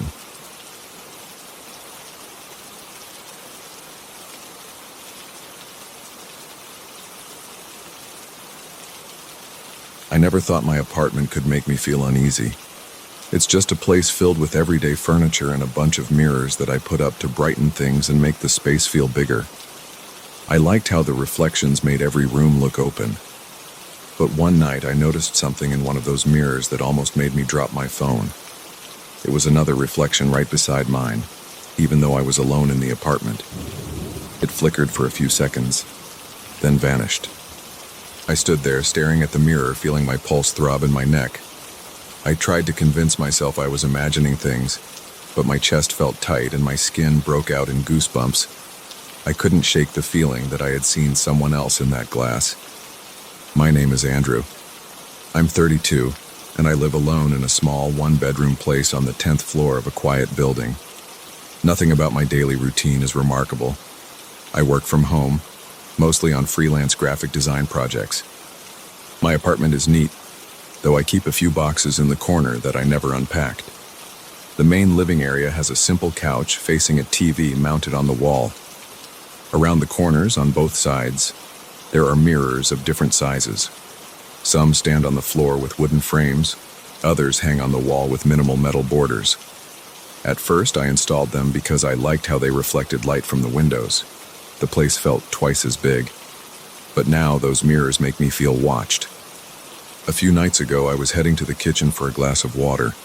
The lights were low, but I could still see my reflection in a large mirror I'd hung behind the couch. That's when I first noticed the second figure in the glass. It was almost like an overexposed image of me. The face had my shape, but the eyes had a weird, dark shimmer. I froze in place, feeling a jolt of panic crawl up my spine. My stomach tensed, and the hair on the back of my neck stood up. Then, just as quickly, the figure disappeared, leaving only my normal reflection behind. I stepped closer, pressing a shaky hand against the frame. My heart was hammering so hard that I could hear it pulsing in my ears. I waited a minute, staring at every corner of that mirror. Nothing unusual. My reflection stared back at me with tired eyes, messed up hair, and a worried expression. I flipped on the overhead light. Still just me, alone. At that moment, I wanted to tear the mirror off the wall, but I felt silly. I told myself it had to be a trick of the shadows or my imagination. Maybe I was just tired, and my eyes were playing games with me. I turned off the light, rubbed my face, and tried to ignore the creeping tension in my body. Then, I went back to bed. The next morning, I felt drained. My mind kept returning to that strange reflection. I decided to examine the mirror more thoroughly. The frame was sturdy, and there were no cracks on the glass. My windows were closed, so there wasn't any breeze or movement that could distort a reflection. By daylight, it looked ordinary. I tried looking at it from different angles, stepping from side to side, but I only saw my normal reflection. I even pressed my hand against it, half expecting the glass to feel different. It was cool and smooth, just a standard mirror. That day, I tried to focus on my work. I had a deadline looming, and I needed to finish a set of digital images for a client. My hands were shaking a bit on my keyboard. I kept glancing to the left, where a small mirrored panel hung near my desk. It had never bothered me before, but now I couldn't concentrate. I kept looking at it out of the corner of my eye, waiting for something strange to appear. The hours went by, and nothing happened. After I finished my project, I started to wonder if I'd just had a vivid hallucination. That night I was in my bedroom, brushing my teeth in front of the mirror attached to my closet door. I spit out the toothpaste and rinsed my mouth. I looked up, and for a split second, I saw that same figure standing behind my left shoulder. It was faint, but it had that same disturbing glow in its eyes. My mouth dried up and my hand holding the toothbrush jerked. I whipped around. No one was there. I slowly turned back to face the mirror, feeling my muscles tighten from my neck down to my lower back. The reflection was normal again, but my chest was pounding, and I was breathing hard. I stood there for a solid minute, holding my breath. I flicked the bedroom light on and off, testing every angle. Nothing else happened. Over the next few days, I started seeing that figure in more of my mirrors. It wouldn't stay long. Sometimes I'd catch it in the corner of my eye, and other times it was front and center. Each time it seemed a bit clearer, or maybe a bit closer. I noticed it in the bathroom mirror while washing my hands, or in the little mirror I keep by the door when I was putting on a jacket. The worst part was the expression in its eyes. They looked like my eyes, but with a dark flicker. It reminded me of how animals' eyes can shine at night, except there was something hostile in the way it locked onto me. I felt a heaviness settle in my stomach every time I caught sight of it. My throat would tighten, and I'd usually whisper a startled curse under my breath. I tried covering some of the mirrors with old sheets, especially the big one in the living room. I felt silly, but I just didn't want to look at them anymore. I was tired of glancing at a reflection that might have something else in it. A friend of mine who lives in another part of the city called to check on me, and I almost told him what was going on, but I held back. I knew how insane it sounded to say a second reflection was following me around in my own mirrors. Instead, I mumbled something about being busy and not feeling too great. My friend offered to come over, but I said no. I didn't want anyone else getting freaked out by this. I wasn't sure how to explain it anyway. A few days later, I tried to ignore the mirrors altogether. I hurried past them, avoided looking at them, and kept the lights brighter in every room. I started sleeping with a small lamp on by the bed. But each night, it found a way to make me aware of its presence. Sometimes I'd see movement in the mirror by my closet door. Other times I'd catch a glimpse of that figure in the reflection of the TV screen. My heart would pound and I'd break out in sweat. It didn't matter how much I told myself it was all in my head. Each time I saw it, my arms and legs tensed up, and my stomach felt like it was filled with cold water. One night, I stayed up late on the couch, trying to distract myself with some TV show. I had the big mirror behind me covered, but there was still a thin mirror across the room behind the TV stand. Around 2 a.m., I sensed movement in that mirror. I tried to ignore it at first, focusing on the show's audio, but I felt this prickling on my skin like someone was staring at me. I paused the TV and turned my head. In the mirror, that figure was there, looking straight at me. The face had my jawline, my nose, my haircut, but the eyes were darker and narrower. My reflection was turned to the side, but this figure was facing me dead on. I dropped the remote. It clattered on the floor. I could see my chest rising and falling, and my hands shook. The other figure just kept looking at me. Then it stepped forward in the reflection, getting closer to the glass, even though I was sitting still. I gasped and scrambled to get up. I actually slid off the couch in a panic, grabbing at the cushions to keep my balance.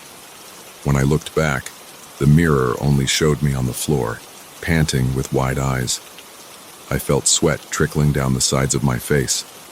I didn't sleep that night. I sat in the corner of the living room with all the lights on, scanning the walls and the floor, trying to calm my breathing. I considered leaving my apartment, maybe staying at a hotel or calling a friend, but a weird sense of shame held me back. I was afraid to tell anyone about this. It all felt so bizarre. I kept telling myself it wasn't possible. Mirrors just reflect what's in front of them. They don't produce new images. The next morning, I woke up still on the couch with the sun shining through the windows. At least I dozed off for a bit. My back was sore, and my neck felt stiff. I stretched and stood up. The covers were still on the big mirror, but the smaller ones were uncovered. I tried to go about my day, but I was on edge. Every time I passed a mirror, I tensed. My shoulders felt permanently tight, and I kept swallowing hard. I walked around the apartment, double-checking every door and window, half expecting to find signs of an intruder. Of course, everything was locked. The only problem was in the reflections. Later that afternoon, I went into the bathroom to wash my face. I'd been sweating from anxiety. I leaned over the sink, turned on the faucet, and splashed water on my cheeks. When I looked up, it was there again. This time it was right behind my left shoulder, standing so close that in the reflection, I could almost feel its presence. My blood went cold. I could see its eyes locked on me, and its mouth was set in a grim line. I didn't move for a few seconds. My arms trembled. Then in the reflection, the figure raised its arm.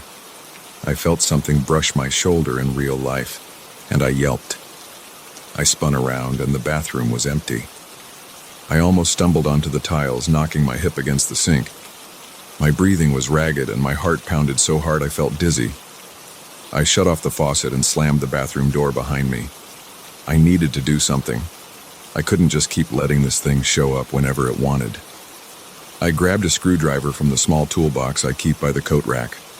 I went to the bedroom and started prying the mirror off my closet door. It was a cheap mirror that came with the apartment. The nails squealed and a chunk of the door frame chipped off. But I finally got it loose. I took the mirror, carried it into my living room, and leaned it against the wall. My hands were shaking so much I had to sit down. I looked at the covered mirror behind the couch. I decided I had to remove all the mirrors from this place, but something told me it wouldn't help. That thing showed up in reflections I couldn't even remove, like the TV screen or the window at night.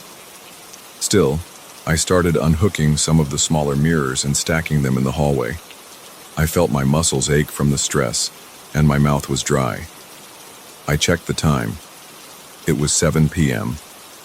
Darkness would come soon. I turned on every light in the apartment, including the small lamps in the bedroom and living room.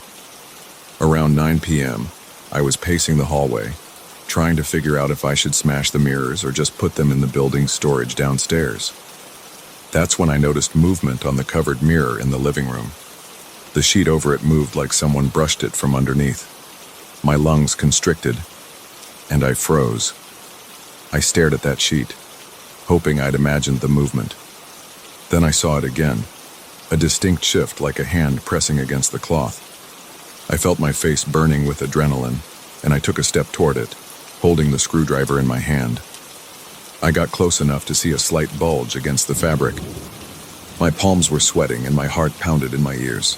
I tugged the sheet down in one quick motion. The mirror was blank for a moment. I saw my own reflection, looking pale and wild-eyed, holding a screwdriver. Then behind me, the figure appeared. It was closer than ever, almost shoulder to shoulder with me. My eyes locked on it in the reflection. The figure's lips were parted slightly, like it was about to speak, but no sound came out. My skin tingled and I exhaled through clenched teeth. My mind screamed at me to do something, anything. I raised the screwdriver and slammed it into the mirror. A deafening crack filled the room. The glass split into spiderweb lines. A few shards fell to the floor. My reflection broke into jagged pieces and the figure's shape distorted. I stumbled backward, almost tripping over my own feet. I stood there panting, staring at the shattered mirror. My heartbeat was still going crazy and I felt unsteady. I kept checking the other mirrors around me, half expecting to see that thing appear somewhere else. For a few minutes, nothing moved. The apartment was silent, except for my heavy breathing. Finally, I grabbed a broom from the kitchen closet and swept up the broken glass. I kept glancing at my reflection in the other mirrors, but I didn't see that second figure. When I finished cleaning, I leaned the broken mirror against the wall, facing the floor. I felt exhausted and tense, like I'd just sprinted a mile. It's been a few hours since I shattered that mirror. I'm still in the living room, surrounded by stacked mirrors and broken shards. My hands won't stop trembling and my temples throb with each heartbeat. I don't know if I chased that thing away, or if it's just waiting for another chance to show up in a different reflection. I can still feel its eyes on me sometimes, like a lingering pressure on my shoulders.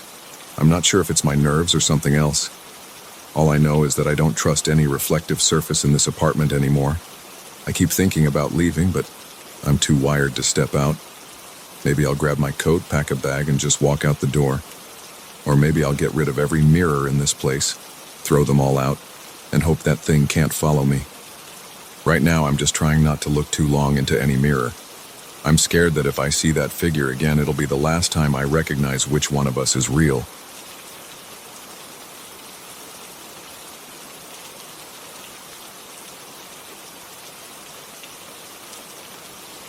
I arrived at that old rural property with a sense of curiosity and a tight feeling in my chest. The land was overgrown, and the house looked worn on the outside. The front porch sagged a bit, and the windows were cloudy with dust. I was there because I needed details for a historical research project about old settlement patterns in the area. I remember stepping out of my truck and hearing nothing except the wind rustling through dry grass. It felt like the place hadn't been touched in decades. I walked toward the barn first. The wood siding was gray and splintered. There were a few broken tools lying in a corner, and the air inside smelled like mold and old hay. I saw spider webs in every corner. I didn't spend much time in there. My mind was set on exploring the rest of the property to see if there were any clues about previous owners.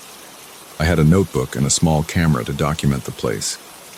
The barn didn't give me anything interesting except a feeling of abandonment. My next stop was the house itself, but something else caught my eye first. Behind the house, near a cluster of trees, there was a circular shape covered by rotting boards. The boards were cracked and discolored, and I could smell the dampness even from a few steps away. When I moved closer, I saw it was a stone well. The rim was made of old rocks, stacked in a neat circle. They were dark with age and covered in patches of moss. The boards on top looked like they'd been thrown there haphazardly, probably to keep animals or debris from falling in. I felt drawn to it. I leaned over and tried to peer inside through the gaps in the boards, but it was too dark. The smell from that opening was stale and cold. It was more like a draft coming from inside rather than a smell rising out.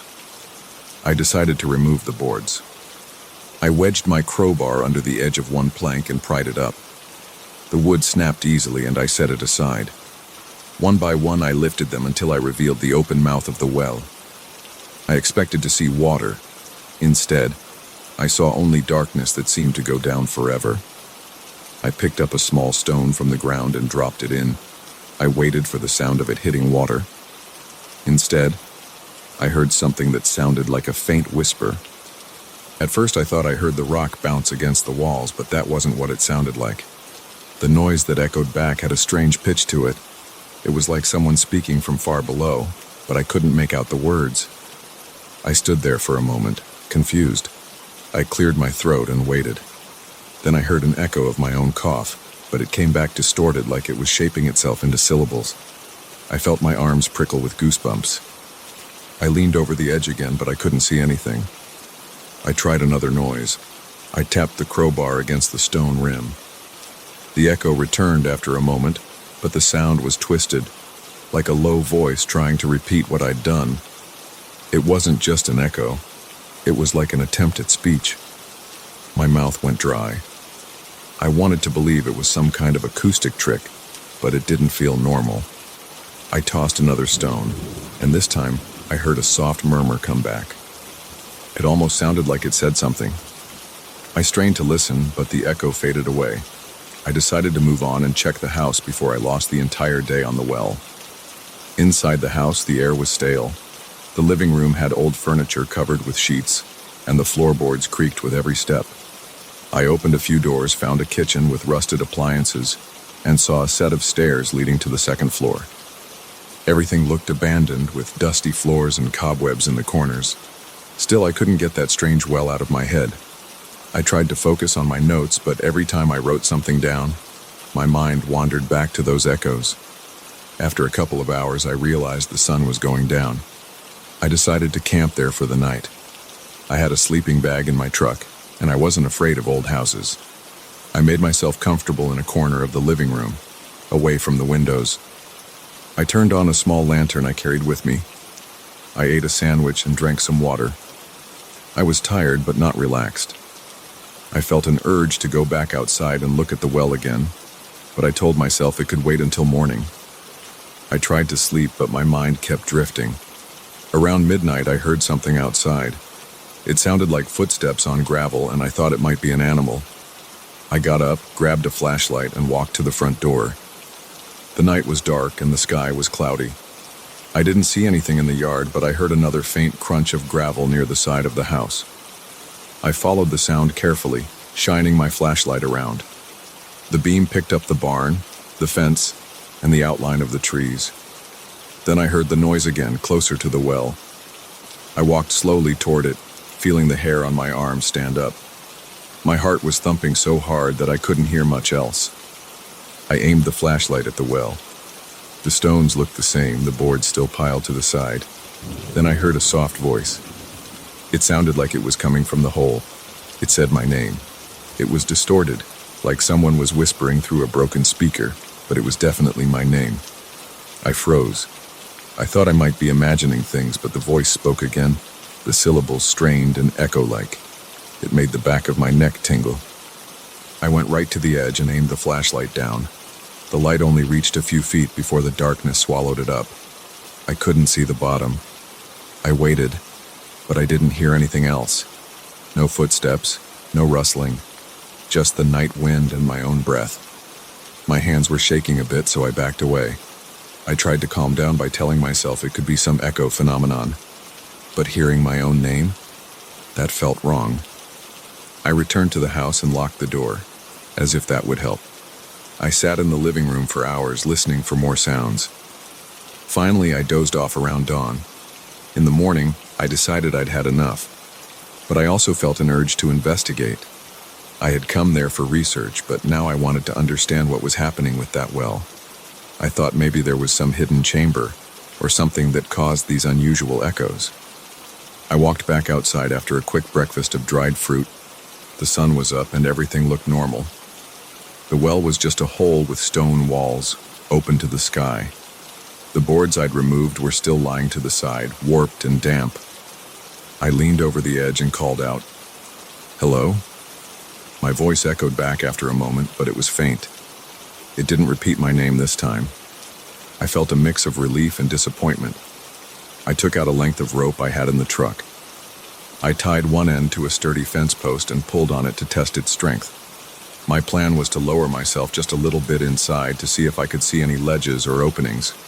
My heart pounded in my chest as I secured the rope around my waist and carefully eased myself over the rim of the well. The inside walls were cold and damp to the touch. They were made of the same stacked stones, only slicker. I moved down a few feet, shining my flashlight. I couldn't see much, just more darkness. The air smelled stale like trapped earth. I made a few attempts to tap on the walls to check for hollows.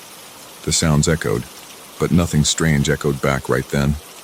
I felt uneasy hanging there, so I climbed back up. My arms were trembling from the tension. When I reached the top, I sat on the grass, breathing hard. I couldn't explain what I'd heard the night before. Maybe I'd been tired and overheard the wind. But I knew I heard my name. That wasn't normal. I spent the rest of the day looking around the property for any sign of records or old papers. I searched the house, the attic, and the barn. I found a few dusty ledgers in the attic, but they were incomplete and didn't mention anything about a well. I tried to distract myself with this work, but I kept glancing at the window. The well was always on my mind. By late afternoon, I felt restless. My heart would speed up whenever I remembered that distorted voice.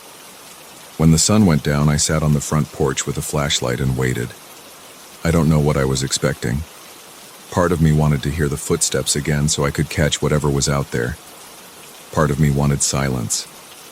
The night was quiet for a long time. Then, around midnight, I heard it. Slow, deliberate steps near the well. I stood up and walked toward the sound. My flashlight beam shook in my hand. I shined it around, but I didn't see anyone. The steps stopped when I got close. My breath was shallow and my hands were sweating. I stepped up to the well and peered over the edge. I whispered, "Is anybody there?" The echo came back, but it was just my whisper repeated in a jumbled way. I waited, my eyes scanning the darkness. Then I heard something inside. It was like a low murmur, followed by a gentle scraping sound, like something shifting against the stone. I leaned forward. My foot slipped a little on the loose gravel, and I had to steady myself with one hand on the rim. My heart was pounding like a drum in my ears. The voice spoke again, and it used my name. It sounded closer this time, not as distant as before. It was still distorted, but I caught the exact syllables of my name. The hair on my neck stood up, and I felt a chill race through my entire body. I couldn't bring myself to speak. I just stood there, breathing heavily, trying to process what I was hearing. The voice repeated my name once more, dragging out the last letter in a strange hiss. Then I heard a light scuffling noise, like feet shuffling on stone far below. My hands were shaking so badly that I dropped the flashlight.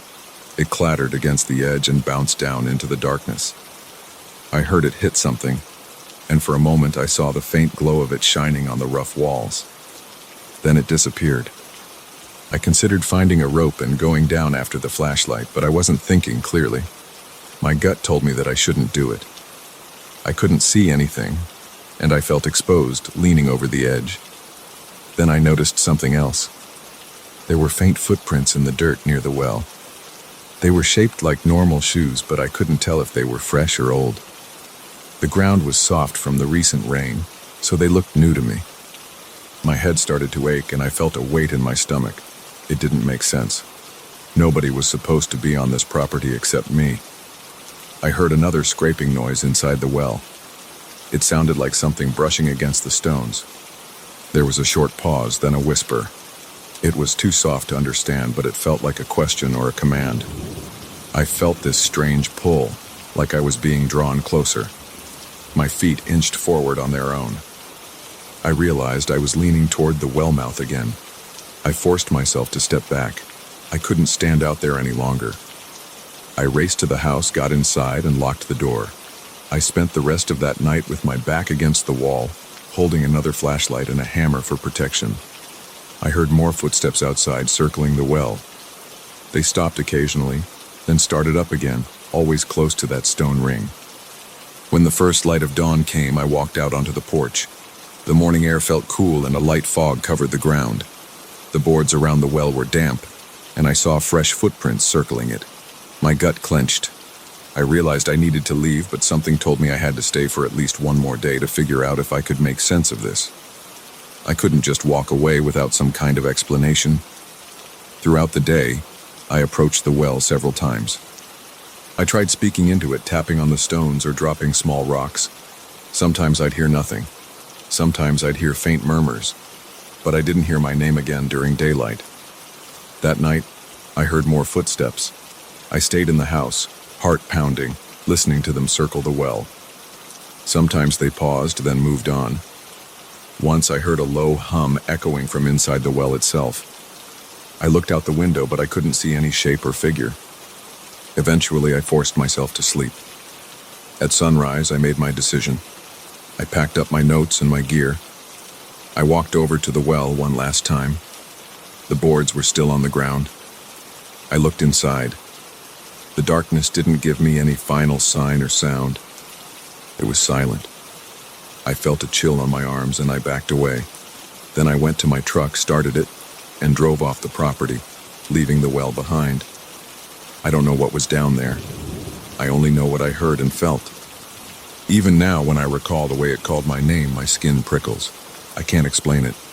All I can do is remember how it felt to look into that deep pit and sense something looking back. I haven't gone back to that property since.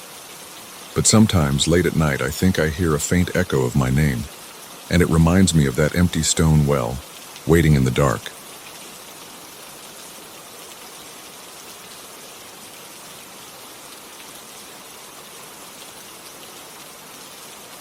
I still remember the day I first saw that rocking chair at the estate auction. The place smelled like old wood and dust, and the crowd was scattered around looking for bargains. I walked in without any specific plan. Then I spotted the chair. It was tucked away in a corner, surrounded by a few side tables and mismatched lamps. The wood had scratches, and the seat cushion looked faded. But something about the shape and the smooth curves caught my attention. I ran my hand along the back. My fingertips picked up a slight grain that felt solid under my touch. I didn't even try to haggle much when bidding started. I just wanted it. By the end of the auction, it was mine. I drove home feeling satisfied, like I had snagged a piece of history. The auctioneer mentioned the chair came from a rundown house in the countryside. He didn't say much else, but he gave me a look when I told him I wanted it. I didn't ask questions. I drove back, got the chair into my living room, and placed it near the window. I remember the soft scraping sound as I slid it across the floor. I liked how it looked. It gave my living room a rustic feel that I hadn't realized I missed. I usually keep my living room quiet. I read there sometimes or watch a bit of TV. The first time I noticed something off was late at night, a couple of days after I brought the chair in. It was around midnight. My house was silent. No traffic outside. I was half asleep on the couch. Then I heard a faint creaking noise. It sounded like an old hinge opening and closing. It was rhythmic and slow. At first I thought it was a branch tapping on the window, or maybe the floor settling. But the sound was too even. I looked across the room and saw the rocking chair moving just a bit. It was slight, but there was definite motion. I sat up and stared at it, trying to see if a draft or something else could be responsible. The window was closed. The air felt still. A little chill ran through my arms, and I felt the hair on my neck prickle. I walked over to the chair and touched it. The wood felt cool, and the chair stopped moving the second my hand rested on the back. I looked around, feeling a bit foolish. I told myself maybe I'd bumped the floor somehow when I stood up. I didn't see anything else that made sense, but I let it go. I headed to bed, feeling uneasy but not scared. I fell asleep reminding myself that old furniture sometimes makes noises. Wood expands or the frame shifts. I convinced myself it was normal. A few days later, I was sitting in the rocking chair, testing it out while sipping some coffee in the late afternoon. The chair was comfortable enough, though the cushion felt a bit stiff. As I leaned back, a strange feeling crawled over me. It was like the air in front of me changed temperature. My arms broke out in goosebumps. My eyes darted around the room. It felt like someone was standing behind me, staring at the back of my head. My heart thumped, and I glanced over my shoulder, but nothing was there. The sense of being watched stayed even when I tried shifting in the seat. I ended up setting my coffee cup on the table and standing up. The uneasy sensation faded as soon as I left the chair. I tried to forget it and went on with my day, telling myself I was overthinking. One night I was watching a late-night movie. The rocking chair sat in its usual spot, facing the TV area. Around 10:30, I heard that creak again. It wasn't loud, but it was noticeable. My eyes shifted to the chair. It wasn't rocking. Instead, it seemed to have turned slightly, pointing toward the front door. The light from the lamp was shining on it at an odd angle, and I could see the reflection of the chair's curves on the wooden floor. I walked over and checked if I'd left a window open or if the air conditioning had kicked in. Everything was normal. I felt a dull ache in my stomach, the kind you get when you sense something is off, but you don't have an explanation. I stood there, staring at the chair, waiting to see if it would move again. After a minute or two, I walked away. I turned off the TV and went to bed. I didn't sleep well. The next morning, I woke up determined to look over the chair for any mechanical reasons that might cause it to move on its own. I checked the legs for uneven surfaces or hidden gears. There was nothing unusual, just old joints and worn-out wood. Still, I couldn't shake the feeling that the chair seemed to shift positions at night. I started paying more attention to it. I'd walk into the room at random times and look at it. Sometimes the seat would be angled just a bit differently than I remembered. Other times it looked the same. I tried not to obsess, but each time I saw it out of place, a cold tingling spread in my chest. Later that week, I decided to bring over an old friend of mine, Steve, who's into antiques. I wanted a second opinion. Steve walked around the chair, tapped on the wood, checked the underside. He shrugged and said it was just a standard old rocking chair. No hidden compartments, no trick mechanism. He suggested it might have a warped base that caused it to wobble. That made sense, but I didn't feel completely convinced. While he was there, nothing weird happened. The chair stayed still. No creaks, no shifting. I started to feel like maybe I was imagining things. That changed a few nights later. I was home alone again. It was past midnight. I had turned off the lights and was heading upstairs when I heard a soft squeak from the living room. My skin tightened. My feet stopped on the first step. I listened carefully. Another creak, then another. It sounded exactly like someone slowly rocking. I flipped the lights back on and walked slowly to the living room, trying to steady my breath. My pulse was pounding, and I felt sweat forming under my arms. I glanced around the corner and the chair was moving. It was a gentle back and forth motion, and it faced the door again. No windows were open. The fans were off. I could hear the wood flex with each rock. I stood there, unable to move. My heart pounded. My hands felt clammy. I stared at the seat, expecting to see someone. After a few seconds, the chair stopped. It didn't slow, it just froze. I blinked, and it was motionless. The only sound left was my breathing. I didn't sleep much that night. I tossed and turned, imagining the chair shifting on its own. Every bump in the house made me jump. In the morning, I woke up late and went to work feeling exhausted. During the day, I could almost laugh it off. It's just a chair, I'd tell myself. By the time I got home, though, I felt tense again. I walked into the living room, half expecting to see it turned in some strange direction. But it was in the same spot I left it. Everything felt normal for a while. I ordered some takeout, ate in front of the TV, and tried to wind down. It must have been around 10 o'clock when the house got quiet. The air felt heavy. I decided to sit in the rocking chair. Maybe if I confronted it head-on, I'd figure out if I was losing my mind. I settled into the seat, resting my elbows on the arms. For a few minutes, it felt okay. Then a chill crept over my right shoulder. My stomach tensed up. I tried to ignore it, but my chest started to tighten. My eyes darted around the room. The light seemed dimmer than usual. My breath got shallow. I felt like someone was hovering next to me, just out of sight. My hands gripped the arms of the chair. My heart rate climbed. I stood up and walked to the couch. The tension lessened right away, like I'd stepped out of a freezer into a normal room. I felt relieved, but my back was damp with sweat. The real scare happened a few days later. It was around midnight. I was getting ready to turn off the TV when I felt a sudden drop in temperature. The air felt icy against my arms. My breath caught in my throat. I heard a quiet squeak from behind me. I turned around, and in the faint glow of the hallway light, I saw a shape. It was a man, probably in his 70s. Thin arms, stooped shoulders, wearing what looked like old-fashioned clothes. He sat in my rocking chair, moving it back and forth in a slow, deliberate motion. My stomach lurched and my legs felt weak. I froze, staring at him. I couldn't make out his face well, but I saw the outline of his eyes. They seemed to be fixed on the front door. I stood there, heart hammering. A shiver rushed over me. My eyes teared up, and I felt a pulse in my temples. Then, as fast as I saw him, he was gone. The chair kept rocking for one more second, then stopped. I exhaled so hard that my chest hurt. My whole body shook. My first thought was that I was hallucinating. I rubbed my eyes, but everything else in the room looked normal. The door was closed. The furniture was where it always was. The house was silent, but I could still feel that chill in the air. I ran upstairs, locked my bedroom door, and lay in bed with the lights on.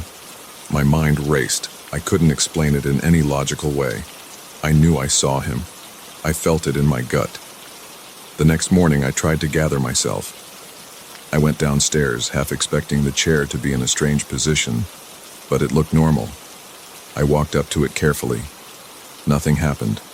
I touched the seat, and it felt cold to the touch, colder than the air around it. My skin crawled. I felt a tightening in my chest again, so I pulled my hand away and went about my routine. That evening, I avoided the living room. I stayed in the kitchen, ate dinner, and tried to distract myself with a magazine. Eventually, I had to pass by the living room to head upstairs. I paused at the doorway and looked at the chair. It was angled slightly toward the door. It didn't move. I still felt my pulse thumping in my throat. I started noticing a pattern over the next several days. The chair would act up at odd hours, mostly late at night or early in the morning. Sometimes it would make a soft, repetitive creaking sound, like someone gently rocking. Other times I'd find it pointed at the front door as if waiting for someone. Sitting in it gave me that crawling sensation every time. I couldn't last more than a minute before standing up. I'd check behind me, check the corners of the room, then head upstairs, my shoulders tense. Each night I felt anxious about seeing that figure again. I'd stay up watching the living room from the stairs, trying to catch a glimpse. Sometimes I heard a faint squeak, sometimes nothing. Every so often I'd feel a cold draft from the direction of the chair. My eyes would water and my heart would pound. I kept telling myself to sell it or get rid of it, but a stubborn part of me wanted an explanation. I considered setting up a camera, but I hesitated. I was scared of what I might see. One evening, I gathered the courage to sit across from the chair with a small lamp on.